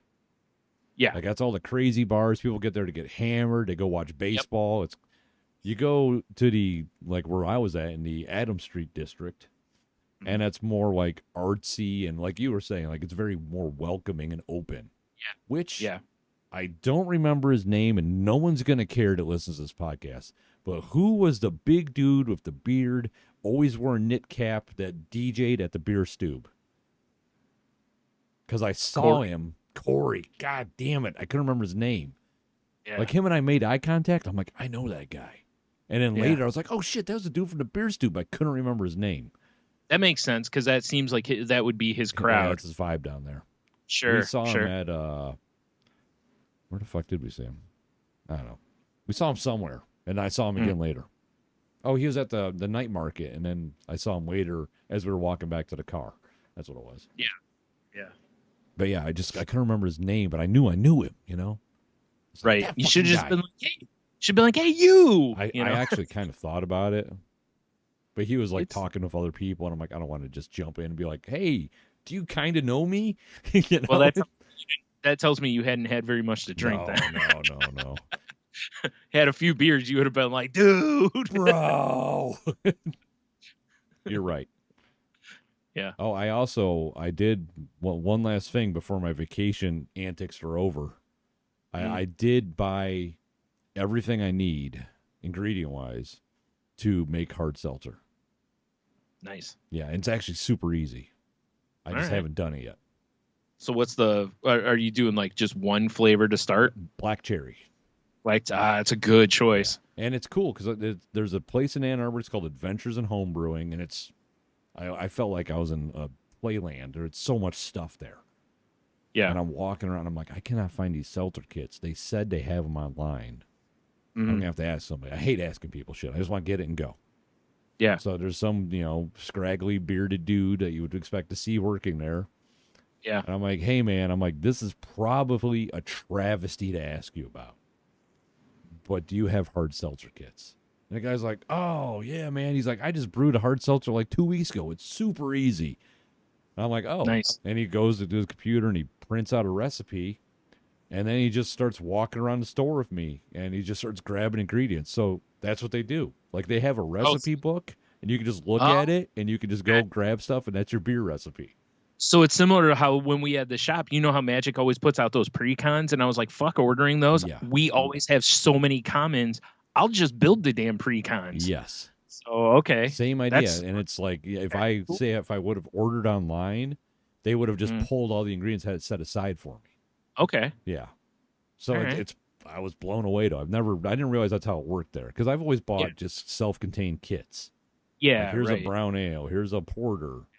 You know, that's really smart of them to do that, though, because and they do sell the preset kits from like Brewer's Best, wherever the company is, or you can just go get the malts and the sugars and everything you need that they provide.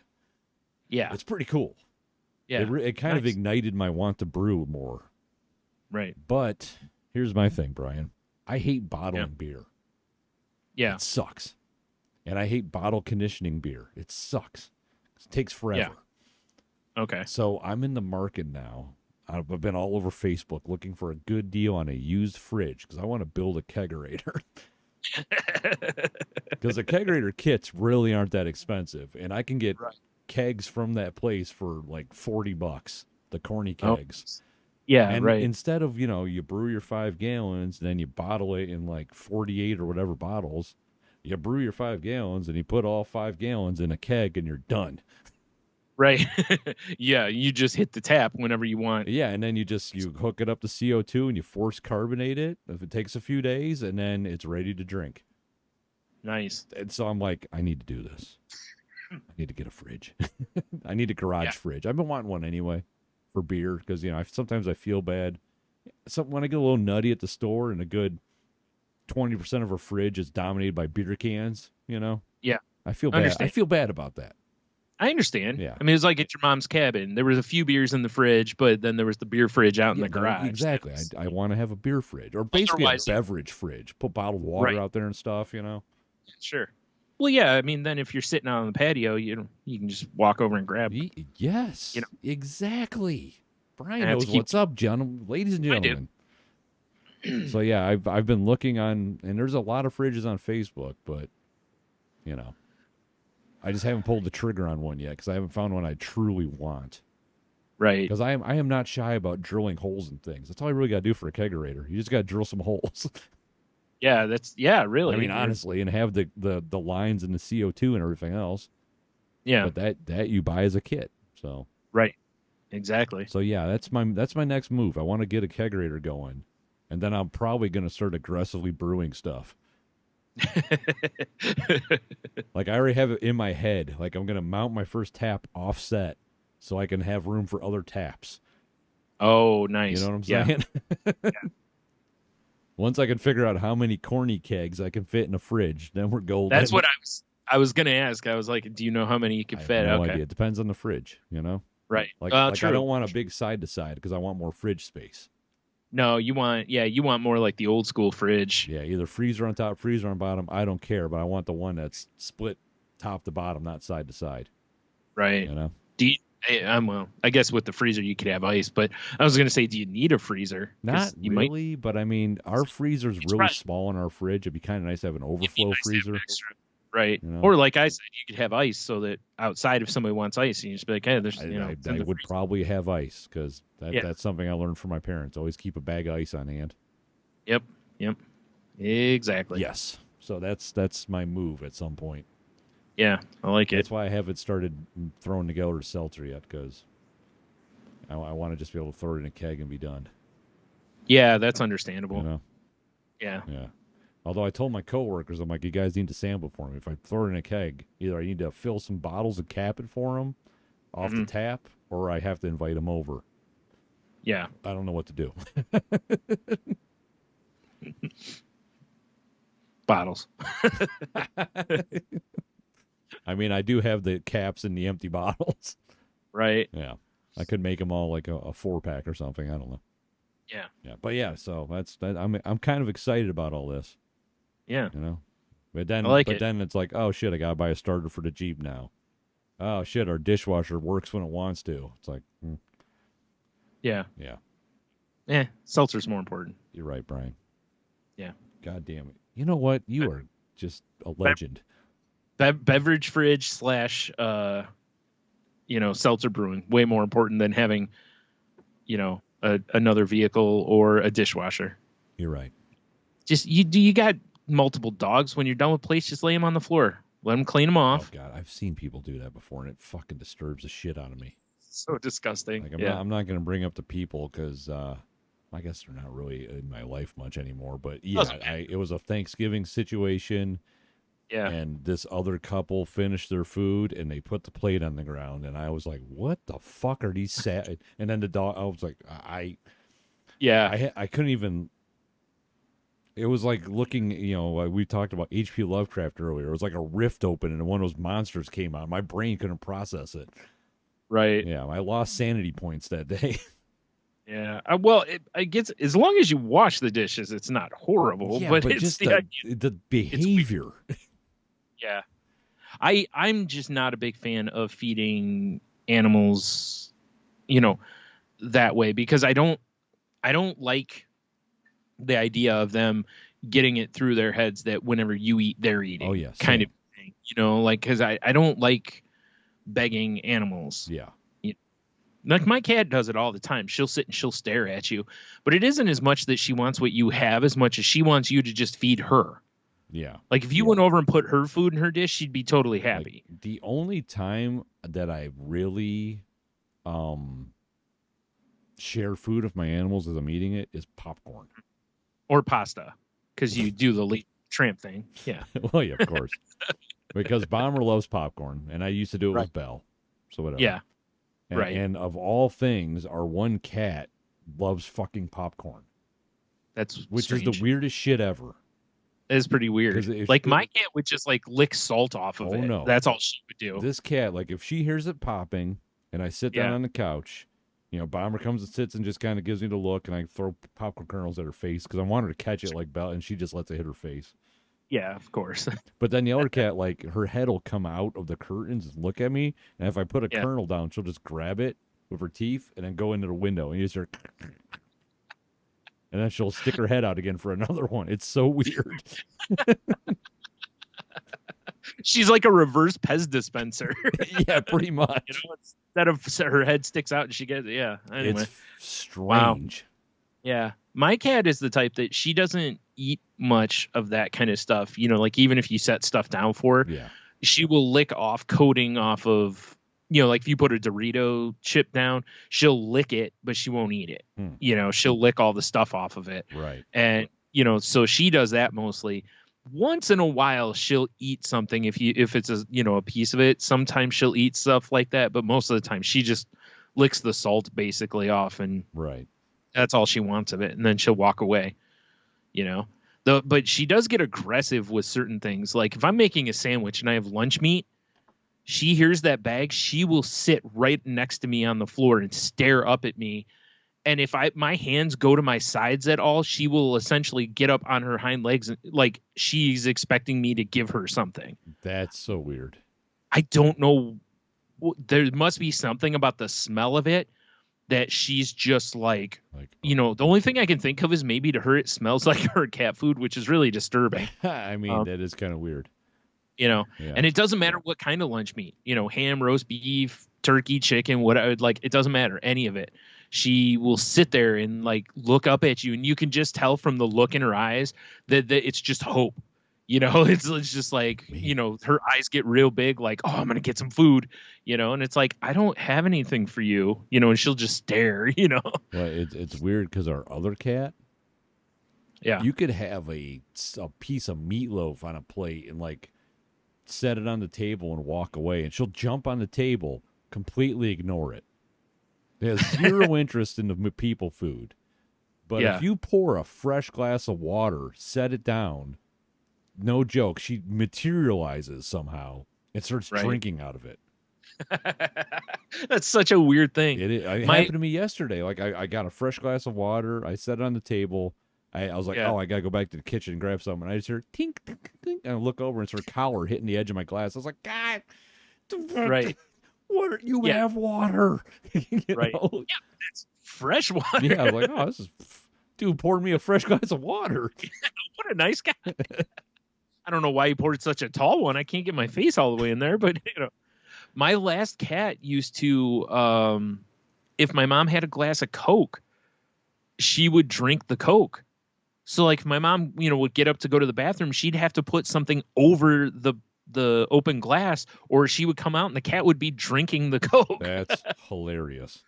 And it's weird because, cats generally are not into sweets because from all the things I've read, they don't have that on their taste buds. Right. It doesn't register as sweet. So there's no real like craving for it like we have. So it's strange. Like the fizz or something, or the acid or whatever. I don't know. But that same cat, dude, one night I opened, had a box of Nilla wafers, and I'm just smashing some of those one night. Dude, she's sitting next to me. Next thing you know, it's like those videos where something's like, 20 feet away, then it's 10 feet, 5 feet, and then it's like right next to you. Right. That was her. And she was like aggressively trying to get into the box of those vanilla wafers. So I broke off just the tiniest piece and set it down. She gobbled that up and looked at me again. And I was like, oh my. Like, dude, I kept created a monster. Yeah. So anytime I would get that box out, boom, like that right next to me. And there were a couple of foods where she was like super aggressive. If I'd eat a bagel and cream cheese, she would be as close. I'd have to like shove her away. She'd get like right up next to me again because she wanted that cream cheese. She didn't care about the bagel, but she wanted that cream cheese. You're like, bitch, step back. Yeah. I will like, end you. The funniest one to me, and then we can move on, is I had, those, they have like pretzel chips. Oh, yeah. Out. Oh, yeah. Big fan. I had a bag of. Yeah, me too. The one that I loved the most, they quit making, it was a Chipotle cheddar. Oh, they were really good. Sounds right? Good. For sure. And so I had a bag of those, and I'm smashing some, and I dropped one on the floor. Cat runs over, picks it up, runs over to the couch, and smashes that whole thing, the whole cracker. Like, not a little piece of it, the whole damn thing. And I'm looking, and I'm like, whoa. And next thing you know, she's sitting right next to me. And I'm like, how the fuck do you like Chipotle cheddar? Are you sure it wasn't like a raccoon in a cat suit or something? It might have been, yeah. Maybe that's what it was. Maybe I actually had my eyes are bad, so maybe it was just a like raccoon. Have you ever seen? There's a commercial that used to be on where it was a woman and she's like has her screen door open and a raccoon's coming in and she's like, "Here, kitty." Accurate. So that's probably what it was. Yeah. I mean, it makes sense. Yeah, wouldn't be the first time I befriended a raccoon. Yeah, I'm right here. Exactly. By the way, did you know that there's a minor league team named the Trash Pandas? No. Yeah. No. Say it ain't so. Oh, it is so. I'm looking it up. Unless you're just doing some Weezer karaoke there. Trash Panda. The Rocket City Trash Pandas. There it is. Rocket City, like Rocket Raccoon? Maybe. I don't know. Well, because I'm not mad at their logo, I'll be honest. I knew about them anyway, but I was listening to the new Chip Chipperson podcast, and I believe one of the guys on there was talking about because he was wearing one of their hats. Yeah, I'm not mad at the hat. Actually, the koozie's dope, and it's only $5. That is something I would, like Bert Kreischer talked about that on one of the podcasts where whenever he goes to a city that has like a minor league team, he always tries to get one of their hats. Right.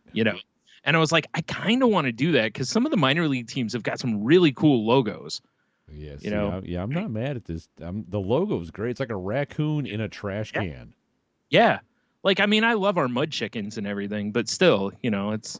Yeah, these are pretty cool. There's some dope logos. Rocket City? I have no idea. It sounds like something like in the future. Yeah, I know, right? Come to Rocket City. Where? Yeah, I don't know. I mean, Rocket City. What the fuck's going on? Maybe that's a nickname for the city, like Houston or something like that. I don't know. Maybe. I have no idea. I'm on their shop, so it gives me zero information. All right, I'm looking it up. Yeah, it's like I'm on it. Rocket City Trash Pandas, located in sunny Alaska. No. It's Los Angeles. Wait, no. Los Angeles. They're an affiliate of. They're in Madison, Alabama. That's why, because the guy's from Alabama. Okay, why is it called Rocket City then? I have no idea. All right. I'm going to the wiki. Well, yeah, Rocket City, Alabama. Space history and an eye on the future. There you go. It's the birthplace of NASA's rockets. What? Alabama was the birthplace of rocket technology? Yeah. I didn't know that. What the fuck is this? Apparently it is. Yeah, because I just typed in where is Rocket City, and there's all these like Alabama's Rocket City hopes for another boom. Alabama's Rocket City tap for U.S. Space Command. Space Command HQ, 4 reasons Alabama's Rocket City should be chosen. Blah, So blah, blah. Like, confused. just thing after thing. So there you go. Oh, you boy, learn this team was founded in 2020? Oof. Yeah. Yeah. Big oof. Love the logo, though.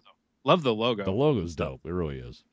There's a website I recently stumbled across that I'll have to send it to you because I don't remember off the top of my head, so it's going to be terrible podcast material. But it's basically like you could submit your own kind of like minor league baseball logo, and it's kind of like TeePublic for hats like that. Oh, dude, that's it's awesome. Pretty cool. I'll have to send you the link. It pops up in my Instagram ads a lot. So next time it comes across, definitely. I'll send it to you because they got some pretty cool logos. Right. I dig that stuff. That's why I said it's one of my favorite things is like whenever minor league teams, because there was a lot of them that had really bad names, and then some of them still do because that's how naming goes a lot of times. But fair enough. But there's been some really good ones like the Trash Pandas, the Hops, which I still need to get a hat for the Hops because I love that it's just a hop with a face and a hat on. It's a great logo. I forgot there was another one that I saw recently. Oh, well, the Isotopes one was hilarious because that was based square off The Simpsons, right. The Albuquerque Isotopes. I can't remember. But anyway, minor league teams, I love some of the names they come up with for some of them. And the logos are usually really good. Even if the names suck, sometimes the logos are phenomenal. Well, for sure, right? They do good work on those. Which actually leads me into, did you see the Cleveland baseball team announced its new name and logos for this next year going forward? I did see that. Yeah, and they're the Cleveland Guardians, which when I first heard it, I was like, it didn't really, like Indians allowed for you to say Windians and stuff like that, So I'm like, well, we're going to have to come up with all these new things, which I don't care about. I'm fine with. Yeah. Because first of all, let's get rid of the most racist logo in baseball.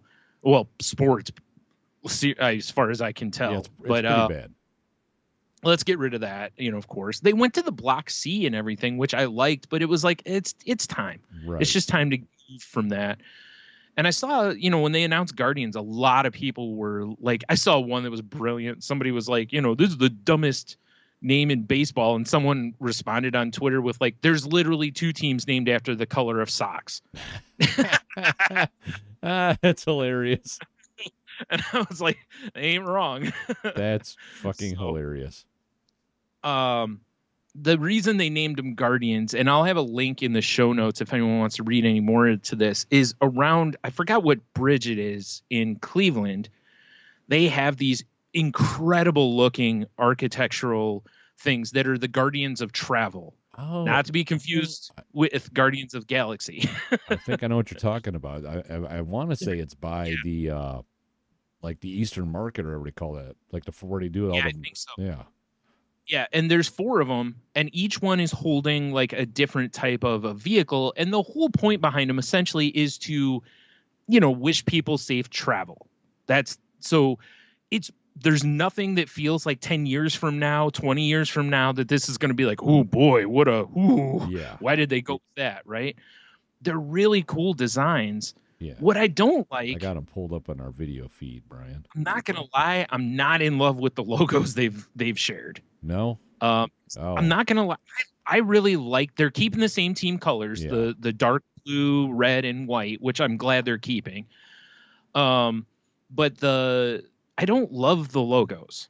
And maybe there'll be more, but the one that's kind of cool is the one, because there's one that looks a little bit like he's got like a winged helmet kind of thing on. Right. And the one is a baseball, and it's kind of a 3D version of that where it's tilted to the side. I'm looking at and it right now. The G's replicating like the side of the helmet or the wings, and then there's wings off of it. That one's okay, but I don't know. I don't love it. Right. And I don't love the weird G one either. That's weird to me. And it was I didn't realize they didn't that all these statues were different.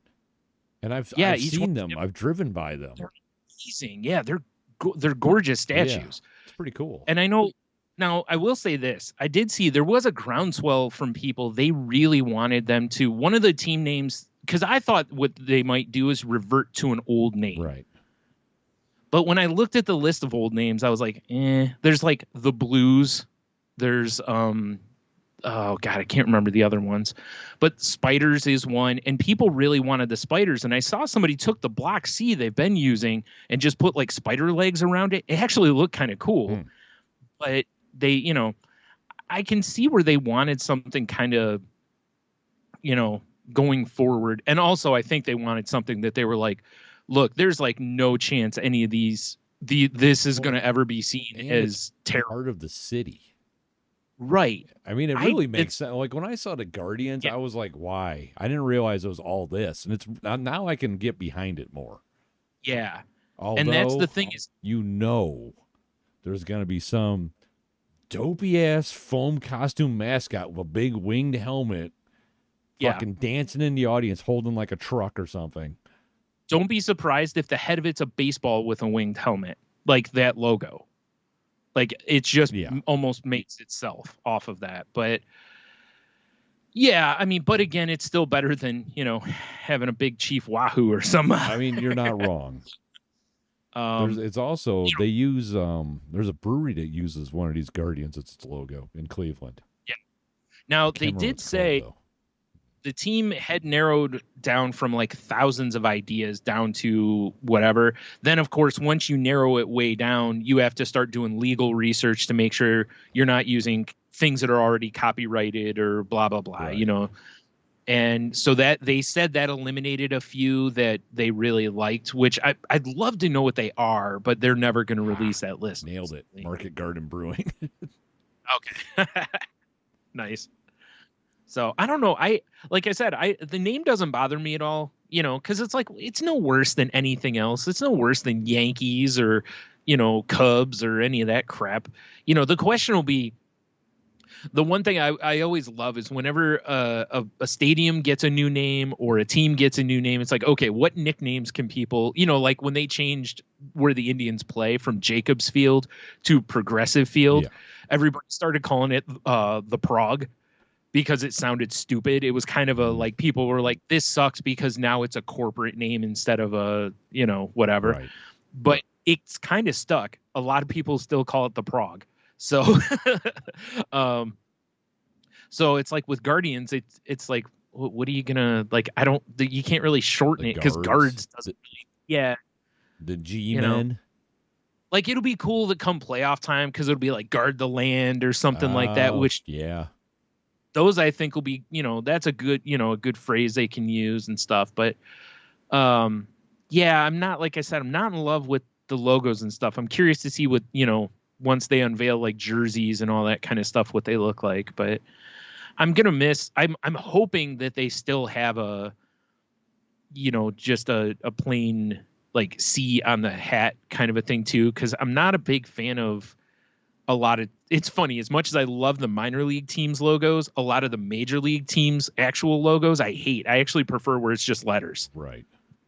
I actually really have always, even though, openly admitting I, have owned and still own some like Chief Wahoo Indians hats, because that was the hat, and, no excuses for it, but I didn't know of the cultural ramifications as much as I've grown into. No one's gonna hold it against you if you sport the hat.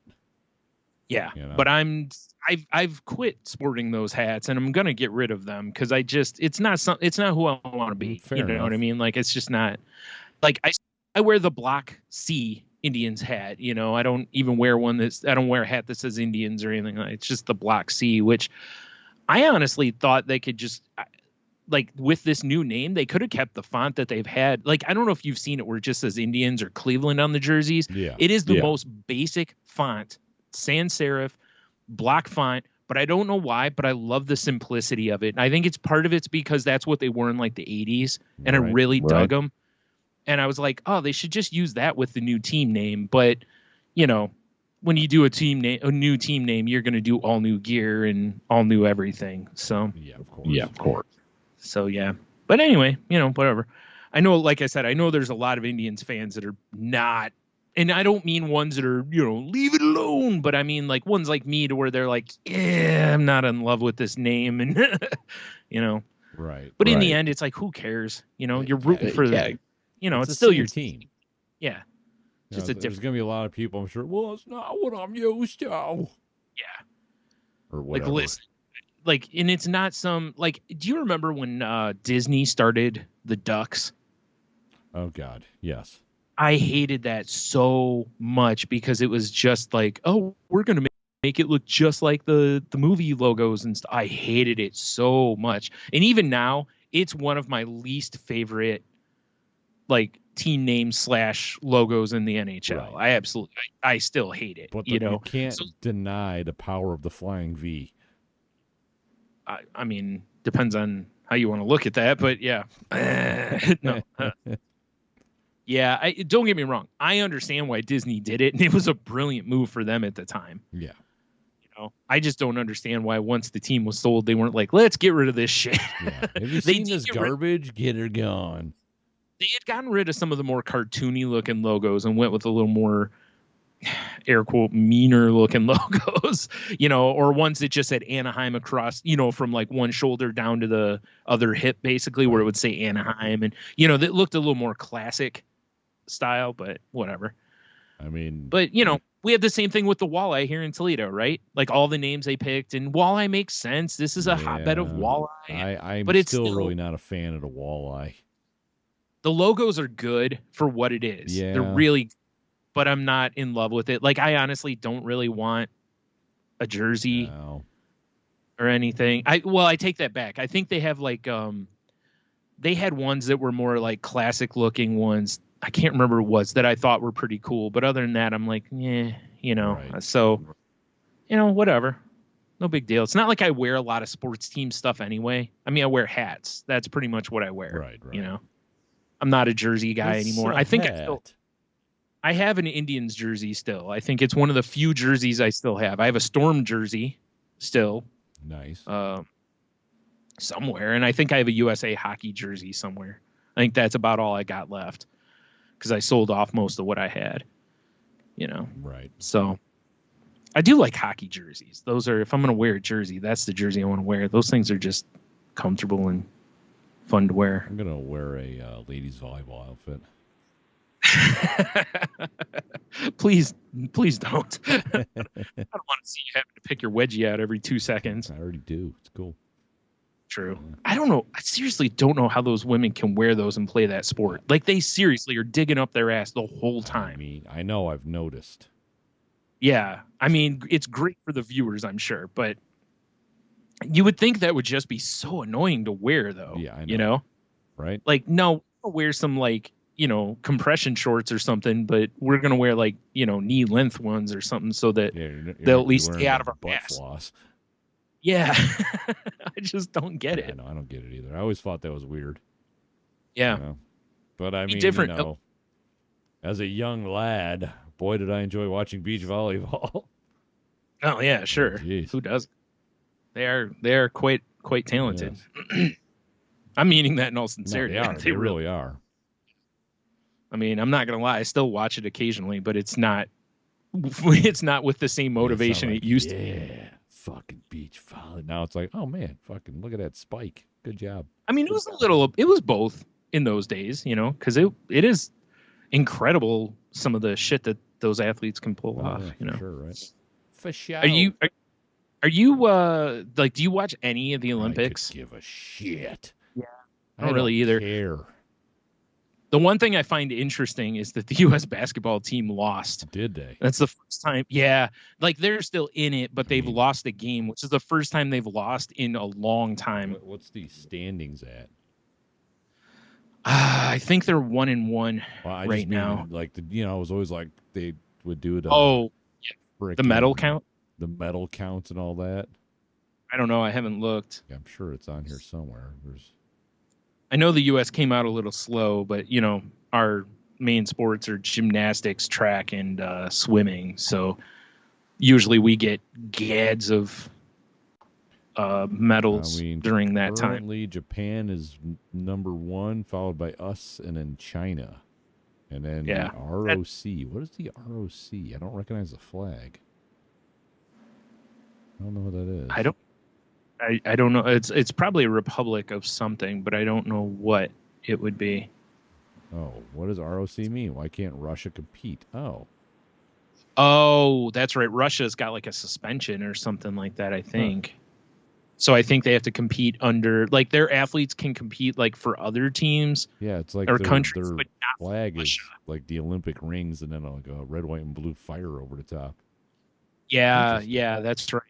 Yeah, I forgot about that. Yeah, because they're I forgot what it was. They had a team win in something yesterday, and there was talk about that, how it's not for Russia because Russia is technically banned from this Olympics, I think. Oh, so they so the team they're under is the ROC, which is basically like Russian Olympic. Wait, what does the C stand for? It used to be called the OR, Olympic Athletes from Russia. Comrades. 2018. Yes, the Russian Olympic Comrades. I don't know. Yeah. Russian Olympic. It's probably Russian like Olympic Committee. Okay, yeah.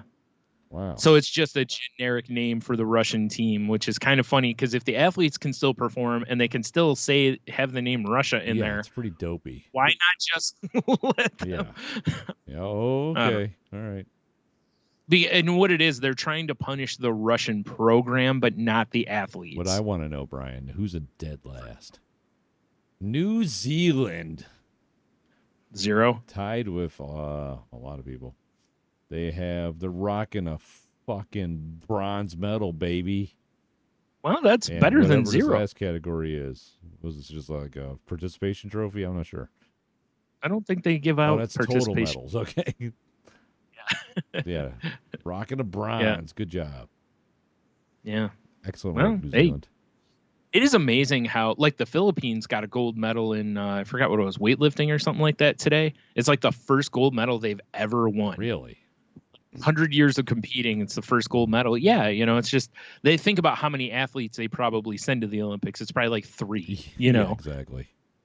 Because it's so weird if you watch the opening ceremonies, when all the countries are being introduced and they're walking all their athletes out, and you see they'll name some random country and it'll just be like one person and you're like, that's it, but it's one they're person, so some small. guy shooting off Roman candles behind them. Basically. On the upside, there's no, like, if you make their team or that, you're that one person, you automatically are the flag bearer for them. So that's, that's a huge honor to walk the flag out, even though it seems like it would be exhausting having to carry a flag all the way around that damn track at a slow pace too. You got to like, I just attached to my back like the orcs in Lord of the Rings. That'd be awesome.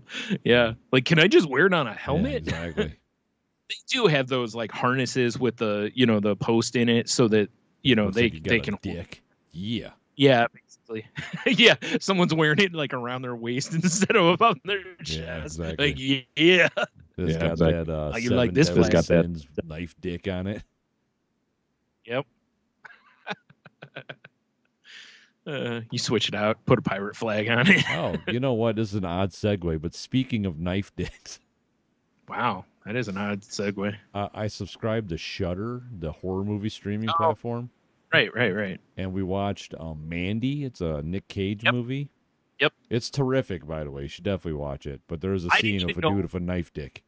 I didn't even know that movie existed until for one of the recent cons, Funko announced they were making some pops from it.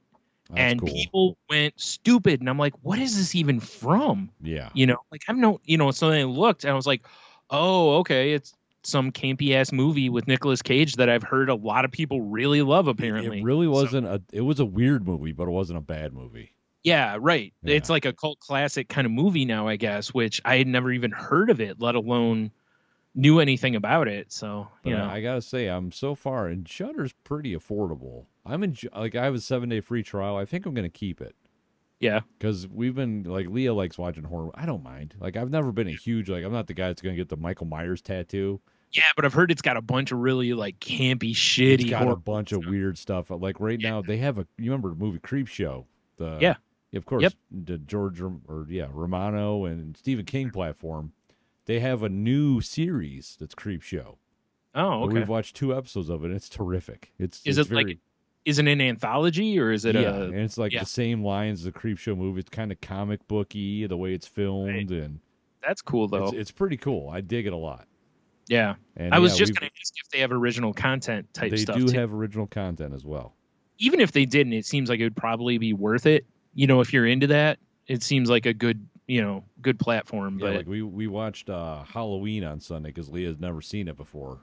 Yeah. And I forgot, you're talking like old Halloween, like right? 1978 Halloween Michael Myers action. I forgot how it just plays like weird sound effects at times.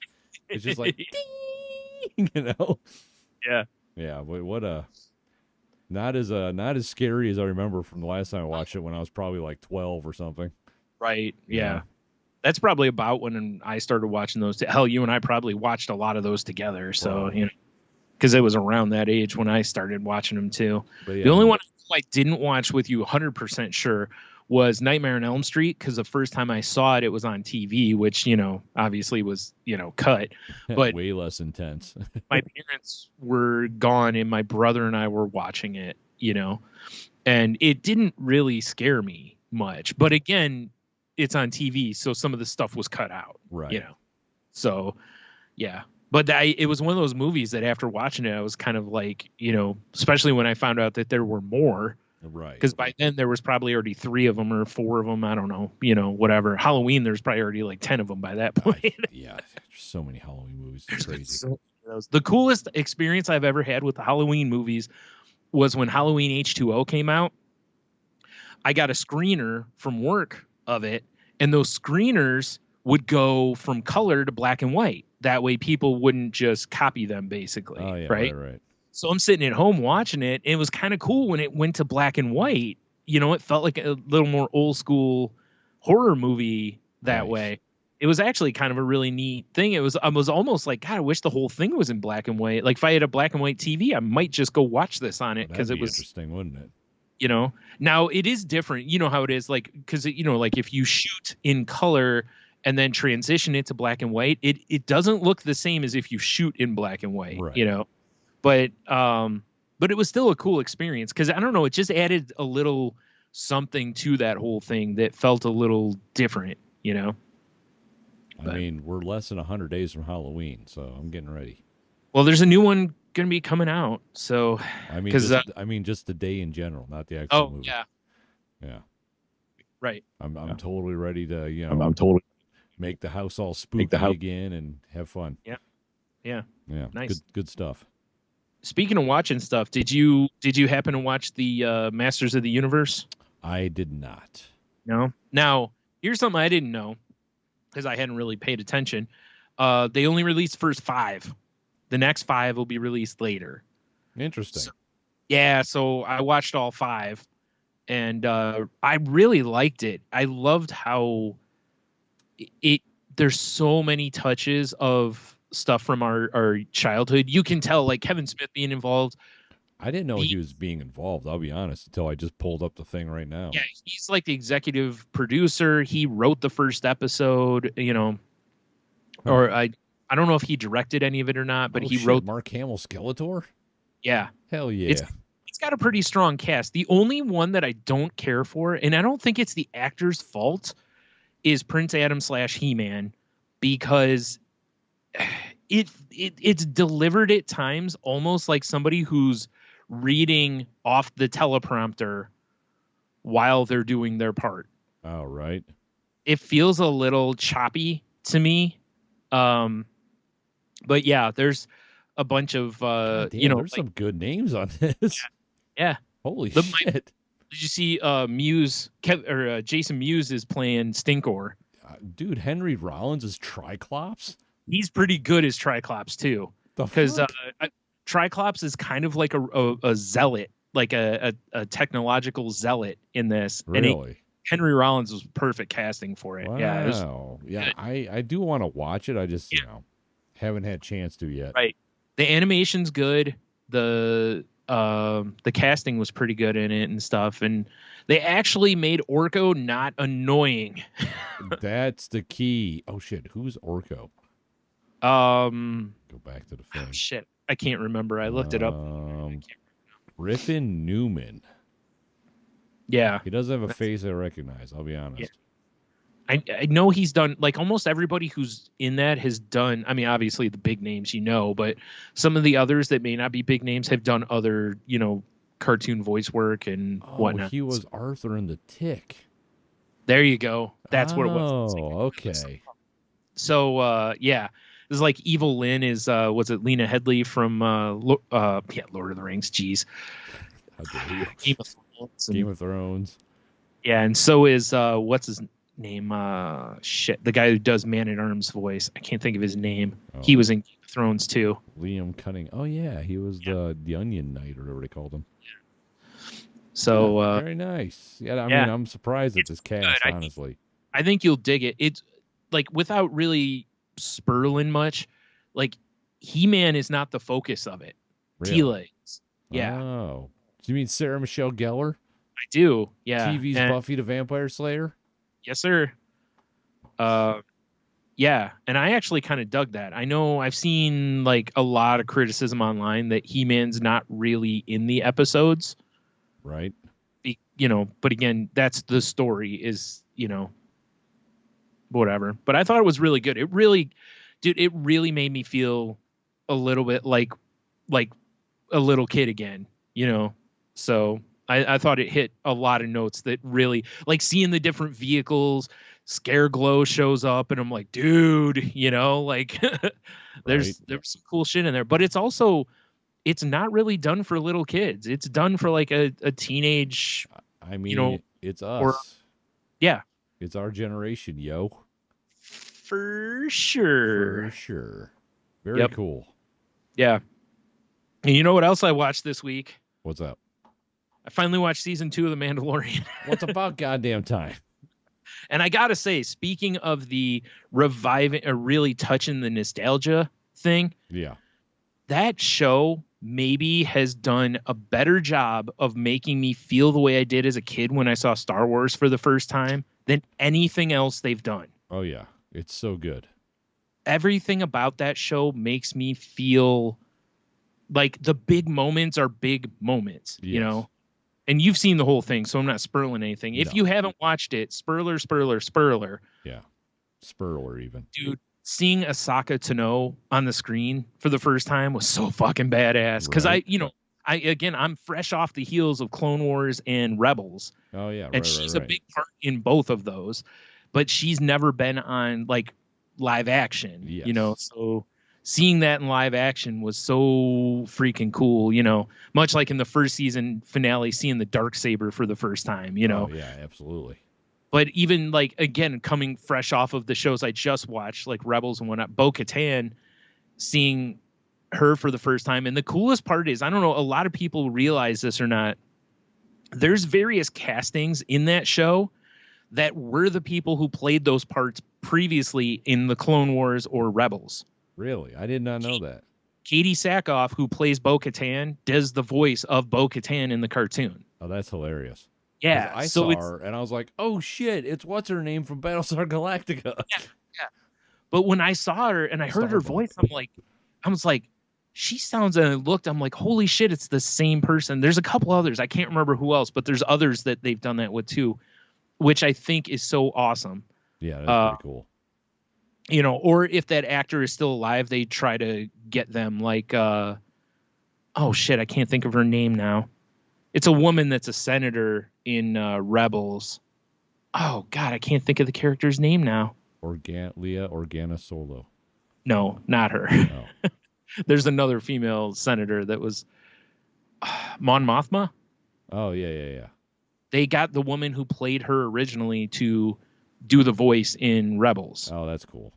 Like, I love when they do that because it keeps things, like, canonically it stays the same, like, you're not getting used to a whole new presence or whatever. And and dude, I'm not going to lie.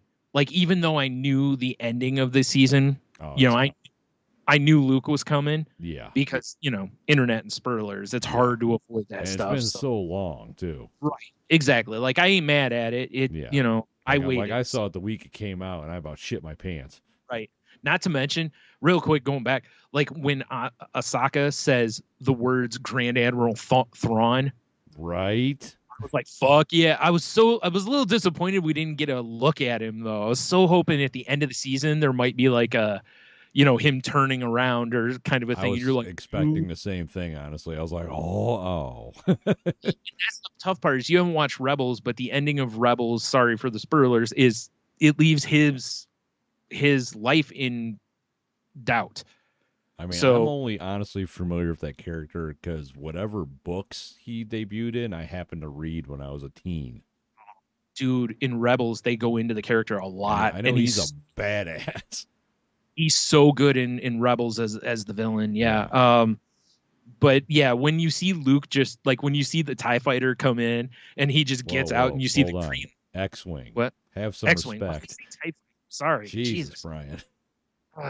So, and you see once you see the cloak and you see, I love how they gave you all the tidbits before the hood pulls back. Like you see him and he's all black. Then you see the green lightsaber, which you have to know that, like honestly, once the green lightsaber, I was like, holy shit, no way.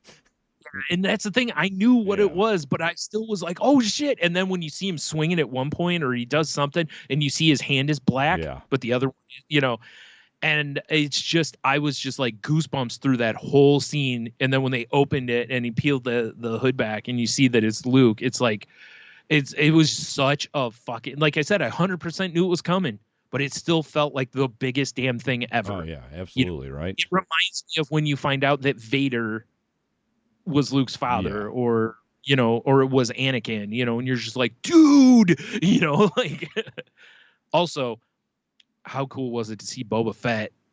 Oh yeah. Again, even though, a different actor, but because Jeremy Bullock was too old to play the part, also died, I believe. So, but they got the guy who played Jango Fett. Jango, which I thought was an awesome thing, and I love the little touches in there, like Bo-Katan, where she's like, "I've heard your voice 1,000 times," and little shit like there were so many good Easter eggs in there. And out of curiosity, at the very end, like after the credits, did they have the Boba Fett scene when you saw it? Oh God, it's been so long now, I don't remember. But he comes in and he kills Bib Fortuna, and then sits on the throne that was like Jabba's throne. Then it was like the Book of Fett or whatever coming out soon. Yeah, that's right. Because I think they're making like a statue or a toy of him on the throne, which was kind of a cool thing. Right. But and I was like, okay, because I was reading the other day that they're saying that I don't think they've released a date yet for season 3, but I've read something that said it'll be sooner than you think. Well, good, because I'm ready. Yeah, well, I am now too. I mean, now I got to go watch Bad Batch, even though it's out of order. But you'll be all right. Oh, it will be. All of this I'm watching, like Rebels, Clone Wars, Bad Batch, and Mandalorian. I'm all over the place with the timeline, and I've had to kind of stop and refigure where things are. Right. Like especially with like Ahsoka, because she's in all three of those 4 things. Yeah. So I've got to figure out where we're at with her, like when they mentioned her as a Jedi and, going to see her. And I'm like, I don't think in this timeline she was a Jedi anymore. And then I was like, wait, maybe she is, because, like I have to stop and process where they're at actually in the storyline. Right. So it was kind of a strange thing, but still, yeah. Awesome show. And I also love, my favorite thing about the show is seriously how, even though it's a very repetitive script, he shows up somewhere, someone needs help, he helps, they move to the next thing, right? It's very spaghetti Western, And that's what I love about it so much, is even though there's cliffhangers and bits to carry you to the next episode and whatever, I still feel like there's some resolution. One of the things I noticed in some of the stuff, like in Rebels and Clone Wars at times, and I don't like when shows do this, even though I understand why, I don't like where they just keep building the anxiety for like 10 episodes. Fair enough. Pressure building. Yeah. Well, remember I mentioned this even with Silicon Valley. Yeah. Remember? I was like, they need a fucking win here somewhere, because otherwise, why am I still watching? Like, at some point, I'm like, this is just stressful. This isn't fun. Right. You know? And Rebels does it to where they'll have small victories and stuff, which is understandable. But man, the whole time you're watching those shows, you really do feel like there is zero chance that the Rebels are ever gonna beat the Empire. Right. You know, because it's like every win that they get, it's like, oh, we stole a ship. Ooh, you know, like every time the Empire rolls out a fleet, there's like 900 ships right there. You know, it's like, it doesn't feel like a win, you know? So I like that on Mandalorian, the wins feel a little bigger. Yeah, it's all, well, every episode, it seems like there's a win, usually. Yeah, they pretty much wrap up, you know, again, unless it's a cliffhanger, like, you know, the end of the episode and, you know, the child is taken, you know, and you're like, oh, shit, you know? I mean, how good was the return of Bill Burr's character? Really good. You know what's funny about his character, and I think it's why he's so good on that show, is I really felt like whoever wrote that was like, okay, here's what we want to do. And he was like, okay, give me a minute, rewrote it, and was like, this is how I would say it. And then did it, because it really felt like some of his, like some of the stuff he says really feels like how he talks on his podcast. Like when he shoots the dude, and he's just like, sometimes you got to be able to sleep at night. Yeah. There were a couple parts during that whole scene where I was like, God, this really feels like right there. Yeah, it doesn't feel like this was written by someone else. It feels like he wrote that, you know. Yeah. But did you know there was a like one of the Mandalorians is Sasha Banks from WWE? I did not know that. She's a woman wrestler, and she ended up on that show. I forgot how there was an in, and she ended up getting cast in that, and you know, which is freaking huge because she really hasn't done much acting, right? And then to get a part on kind of a, you know, not pivotal role, but very big show. Prominent. Yeah. Well, and her part is pretty prominent too. You know, she's not just like one of 19 Mandalorians. There's only 3 of them aside from, you know, Mando. Yeah. So, yeah. Anyway, enough of that. But anyways, yeah, mwah.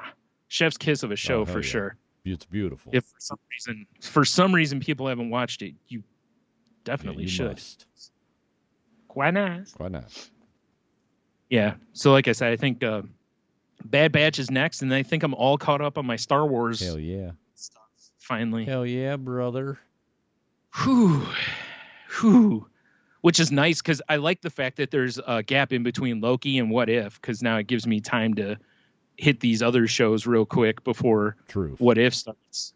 Because although that'll be weekly, but you know, still. All right. All right. Well, before we do our QoftheW, well, do you have anything else before we move in? I'm tapped out. Before we move into the QoftheW, Heno sent in a shut up and take my money. Oh, really?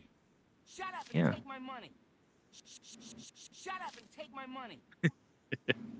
And I actually was going to have one until I realized that I believe it's already happened. Oh, okay. What is this? I still don't know what this is. Sorry, he sent a video, and it says it's called the Metallica Blacklist. Oh. This is 53 artists covering their favorite songs from the Black Album. That's what it is. All profits go to charity, which means I won't buy it. No, I'm kidding. I was actually looking at some of this the other day because I was curious. Okay. I came up some of it you can find on Spotify actually. Yeah, I'm sure most of it will be later. Oh, I think the Miley Cyrus one I've heard before. Because anytime I see random covers, usually I'll listen to them. Yeah. Especially if they're Metallica ones, you know. Yeah, it's a pretty cool idea. Yeah. The only weird part to me would be like, you know, if there's 53 artists. Oh no, you know what? It's never mind. Across all those songs, there's 53 total. Yeah. So some of them are on multiple songs, but yeah. I mean, I want to check it out for sure. You know, because I mean, a lot of these bands I've never heard of, but like I love Volbeat. Yeah. You know, and so I mean, hearing them do "Don't Tread on Me" or their version of it. Yeah, they toured with Metallica. I think the last time Metallica was on around here. But what's interesting is there's like country singers on here. There's foreign bands, you know. Yeah, I know. I'm with you. I'm looking looking at the list as it's going through them right now, and there's a lot of the what? Neptunes. I haven't got Rome. Interesting. Right. I love the Neptunes. Corey Taylor doing Holier Than Thou. I think I've heard that before because he's done, a ton of covers that are on YouTube and stuff. Yeah. I feel like I've heard that one before. Weezer doing Enter Sandman. That one I don't know about. Yeah, that's why I want to listen to this. And I was like, ooh, they have a vinyl. It's $160 because it's 8 records. Oh, my. I mean, the CDs, it's 4 CDs. Wow. Okay. Which is weird because the CDs, you get 4 of them, it's $30. The digital download is $50. Isn't that strange? Wow, and the vinyl's that much, huh? You'd think that the CDs would be more expensive than the digital because you're actually producing something. Yeah. But it's not. It's interesting. Huh. Very interesting. Yeah. I actually, the Metallica Shut Up and Take My Money that I was going to bring was that Vans was releasing a limited edition 2 different shoes. Really? Oh, so Chris Stapleton is the country one that does Nothing Else Matters. I think I've heard that. I actually think he does a pretty good job on that one. Not that I'm a big country guy, but anyway, Vans has got like a high top pair and a low top. Oh, these are pretty cool. Those shoes, yeah. I didn't see. Does it show a price? Because I didn't see a price on the thing. The ones I'm looking at on Zappos.com are $79.95 for the high tops. Looks like $60 for the low tops. Oh, okay. That's cheaper than I expected, honestly, because they're air quote low or limited edition, and they're Metallica related. Yeah, those are pretty cool. I'm not mad. It's like I'm not a high tops guy, but if I had the extra money right now, I'd probably order a pair of one or the other. Right. So they're pretty cool designs. I like them anyways. Yeah, they're pretty cool. If you have a link for that, can you throw that in? Sure. Because I don't have a link for it. I have to dig for it. Yes. Like, and there's a long ass video. Yes. This is a long video. Like them just introducing all of the artists, it's still playing. Holy shit. Yeah. Because it's just showing Ghost is doing Enter Sandman too. I think I've seen that one before too. Like I think from a concert or something like that. It'll probably sound better because it'll be in the studio. Right. But pretty cool though. Pretty fucking sweet, dude. Definitely fits especially the older way that we would do the Shut Up and Take My Money, which was stuff that was like, there's no way in hell I'm buying this because it's just too much. Yeah, sure, right. I would love to have that though. It'd be pretty neat. It is interesting that it's all. I know this is the 30th anniversary of the Black Album. Yeah, year, which is wild. But it's just interesting. I almost kind of wish that instead of just doing it all off the Black Album, they would have just done like a big Metallica covers box set. With tons. Give them time, Brian. Yeah, let's do the whole catalog kind of thing. Give them time. Yeah, I'm sure. Yeah, because Metallica's definitely been doing that. They've been slow burning the re-releases and whatever of their stuff on vinyl and do like those giant, box sets on vinyl and everything, which I understand, but I'll never buy because I don't have I was like, you don't have a record player, bro. record player. I mean, I could still buy them, but like the did you see on the record store day recently? Did you see like the Foo Fighters put out a cover of Bee Gees songs? Yes, I did see that. The whole album, it's called, what are they called? The DGs, I think they call themselves. Yeah. And it's all Bee Gees songs done by the Foo Fighters, which I'm not going to lie. I'm going to go listen to that album at some point because I'm very curious. I mean, and I'm sure there was, some limited edition record store day one that's probably like a $500 album now. Sure.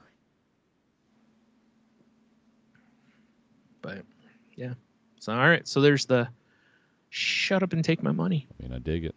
Shut up and Shut take my money. Shut up and take our money. Yes. All the money. All the I don't know, monies. whatever. I do appreciate that. The proceeds on this are going to charity. That's pretty cool. Yeah, it's pretty. What the fuck just happened? It's pretty good.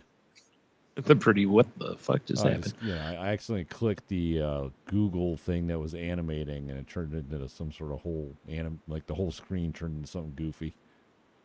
Well, like a Sailor Moon cartoon. It's got something to do with the Olympics, Oh, right. Okay. Animated. What? I don't know, turned into a thing. I was like, get out of here, you. Go on, All right, get. Go and get. Yeah. Yep. All right. Well, let's move to the Q of the W then, because I know we're running long here. We are running a little long, I'm guessing. Quite a bit, actually. Yeah, I didn't realize we were that long. Dang. Well, let's bang through these real quick. Yeah. Last week we asked you guys, aliens have come to visit Earth. They have asked you to pick 3 things that they could take back with them as souvenirs represent human culture. What do you give to them? On the Instagrams, because that's what I got pulled up first. Our pal Philip. He says beer, whiskey, and a dog. Nice. Classic. Mm-hmm. That's all I got on Instas. But I can flip it over here. Whip. To, your classic face page. Where we got Diamond Top Fan. Big Dev. Yeah. He says, if you want them to return, 18-year-old Scotch, dry-aged Kobe beef filet mignon, and a copy of Enter the Wu-Tang 36 Chambers. Oh, I thought he was going to say like a copy of Swank or something like Yes. that. Excellent choices. Says, if Agreed. you don't want them to return, the Bible, a bottle of Trump vodka, and a sample of the trash island in the Pacific. He's pretty right. Yeah, I would think so. And then Heno. He says dandelions, cockroaches, and herpes. Wow. That's not very He's nice. He's Although sending them 3 gifts to keep on giving, really. I guess. Yeah, that's what it sounds like. Right? Joke's on him. They cured herpes they have years space ago. herpes. That's even worse. That's so much worse. Yeah. Exactly. It gets transmitted like puffballs like dandelions do.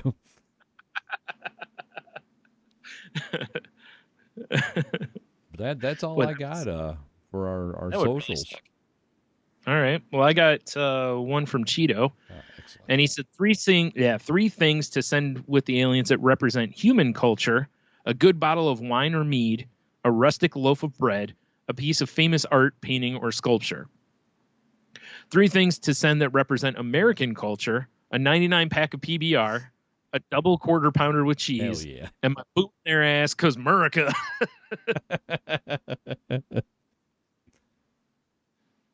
Agreed. I mean, yeah.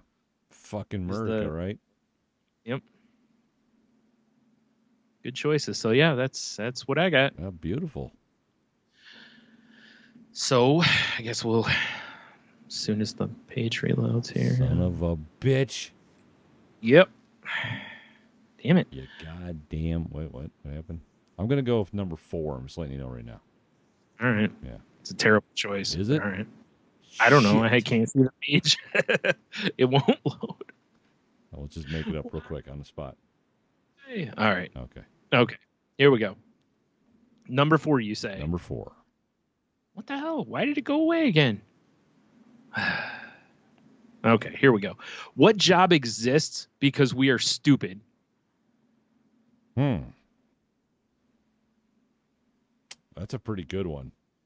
And let me just clean wipe the whole, any job because no generalities. Just give us one. We know there's a lot of jobs that exist because people are stupid. Just one example. Right. I got it.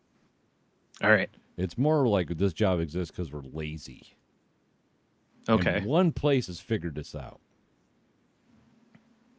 Shout out Aldi. The cart corral people. They have to go out and collect all the carts. For the low cost of a quarter, Aldi figured this shit out. Yeah, it is amazing that all it costs them on their end is that locking system on the carts, and they have eliminated so much in labor. Oh, yeah. Yeah. So that I'm gonna go with the guys who have to unfortunately go out and corral out carts. Yeah. Oh God, it's died. You know, I'm with you on that, mainly because once that system was introduced, and we've said that on here before, I don't know why every freaking place doesn't use that. Yeah, I know, right? Like, first of all, you could cut a bunch of labor, but second of all, like, you wouldn't have customers getting their cars tore up from carts. And like you said, you don't have employees, acting like they're corralling carts, but actually walking real slow on their phone while they're in the parking lots. Yes. And, being shitheads, like, Brian. yeah, really, you wouldn't need, like, right now, a great example, perfect example, right? We've talked the last few weeks about when we've gone to the grocery store, there's been 0 carts or very few inside. Yeah. This eliminates You that might problem. find this shocking. Every time I've gone to Aldi, I've gotten a cart. Yeah, Hell, exactly. I'm walking out and halftime someone hands me a quarter and I give them my cart. I don't even have to walk back. I will say it does absolutely suck if you were to happen to pull up and not have a quarter, though. It's happened before. But that's why both of my cars have the Aldi quarter. Yeah. It just hangs out on my dashboard. No one touches that. If you touch it, it will break your fucking hand. Understandable, though. You know what I'm saying? I do. Yeah. Right. I was trying to think of one that, because again, there's, like I said, there's obviously a lot of them. Like, technical writers who have to write up those, please don't stick your hand under the lawnmower warnings. True. Like that whole job in general is only in existence because we're really stupid. Yes. Or, like any of the people who write those warnings is the one for me, but because that job only exists because people do the dumbest shit. Yes.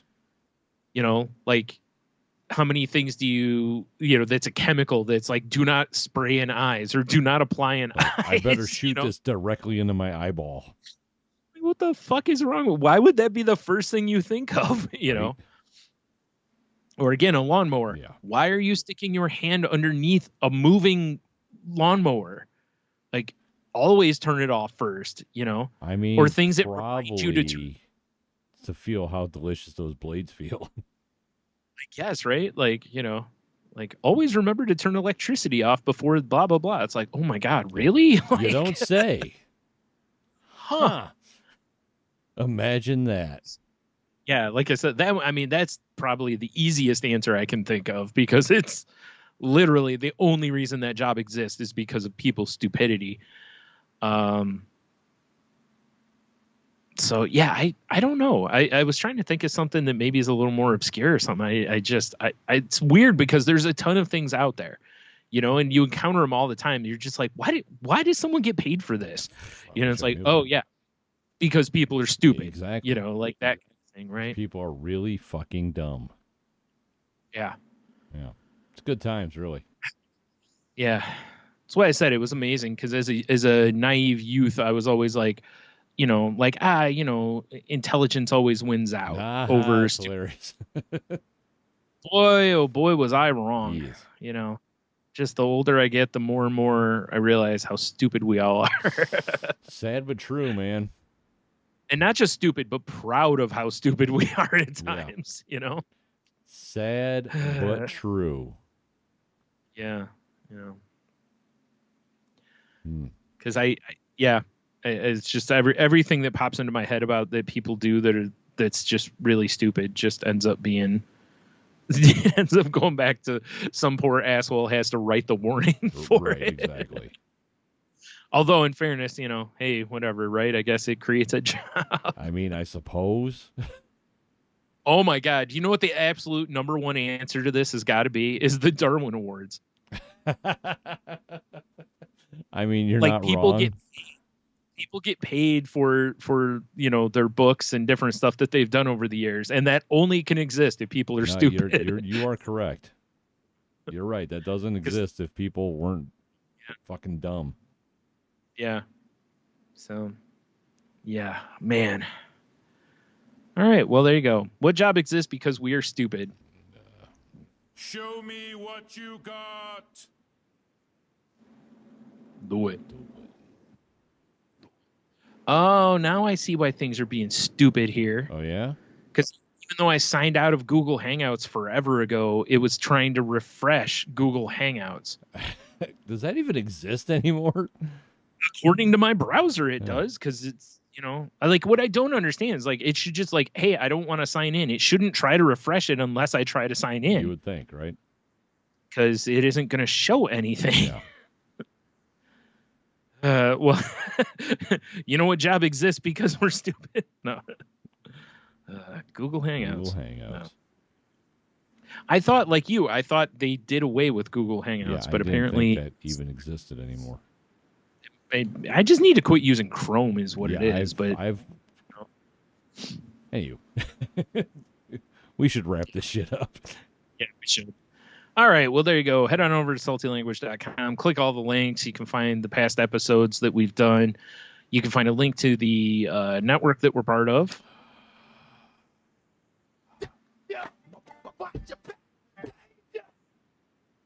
Tangent Bound Network, which can be found at tangentboundnetwork.com. So go over there and check out all the other shows, or if you're looking to start your own show, go talk to them about that. They're real cool about that, and we'd love to have you as part of our network or something. Indeed. I guess that's what we're told to say. I mean, we really we're beaten horribly. Yeah, we really just don't want any more podcasts to exist, but no. Fuck them kids, right? Yeah. Yeah, Wait, fuck them kids. No. I don't think you want a recording of that, of you saying that in existence. Anyway, yeah, so go check those out. If you want to contact us on social media, you can find us on Twitter at salty_language. You can find me on Twitter and Instagram at StuNami. You can find me on Instagram at The Monotony. And you can find Salty Language on all your social media platforms. Go to saltylanguage.com. We're on the Facebook. We're on the TikToks.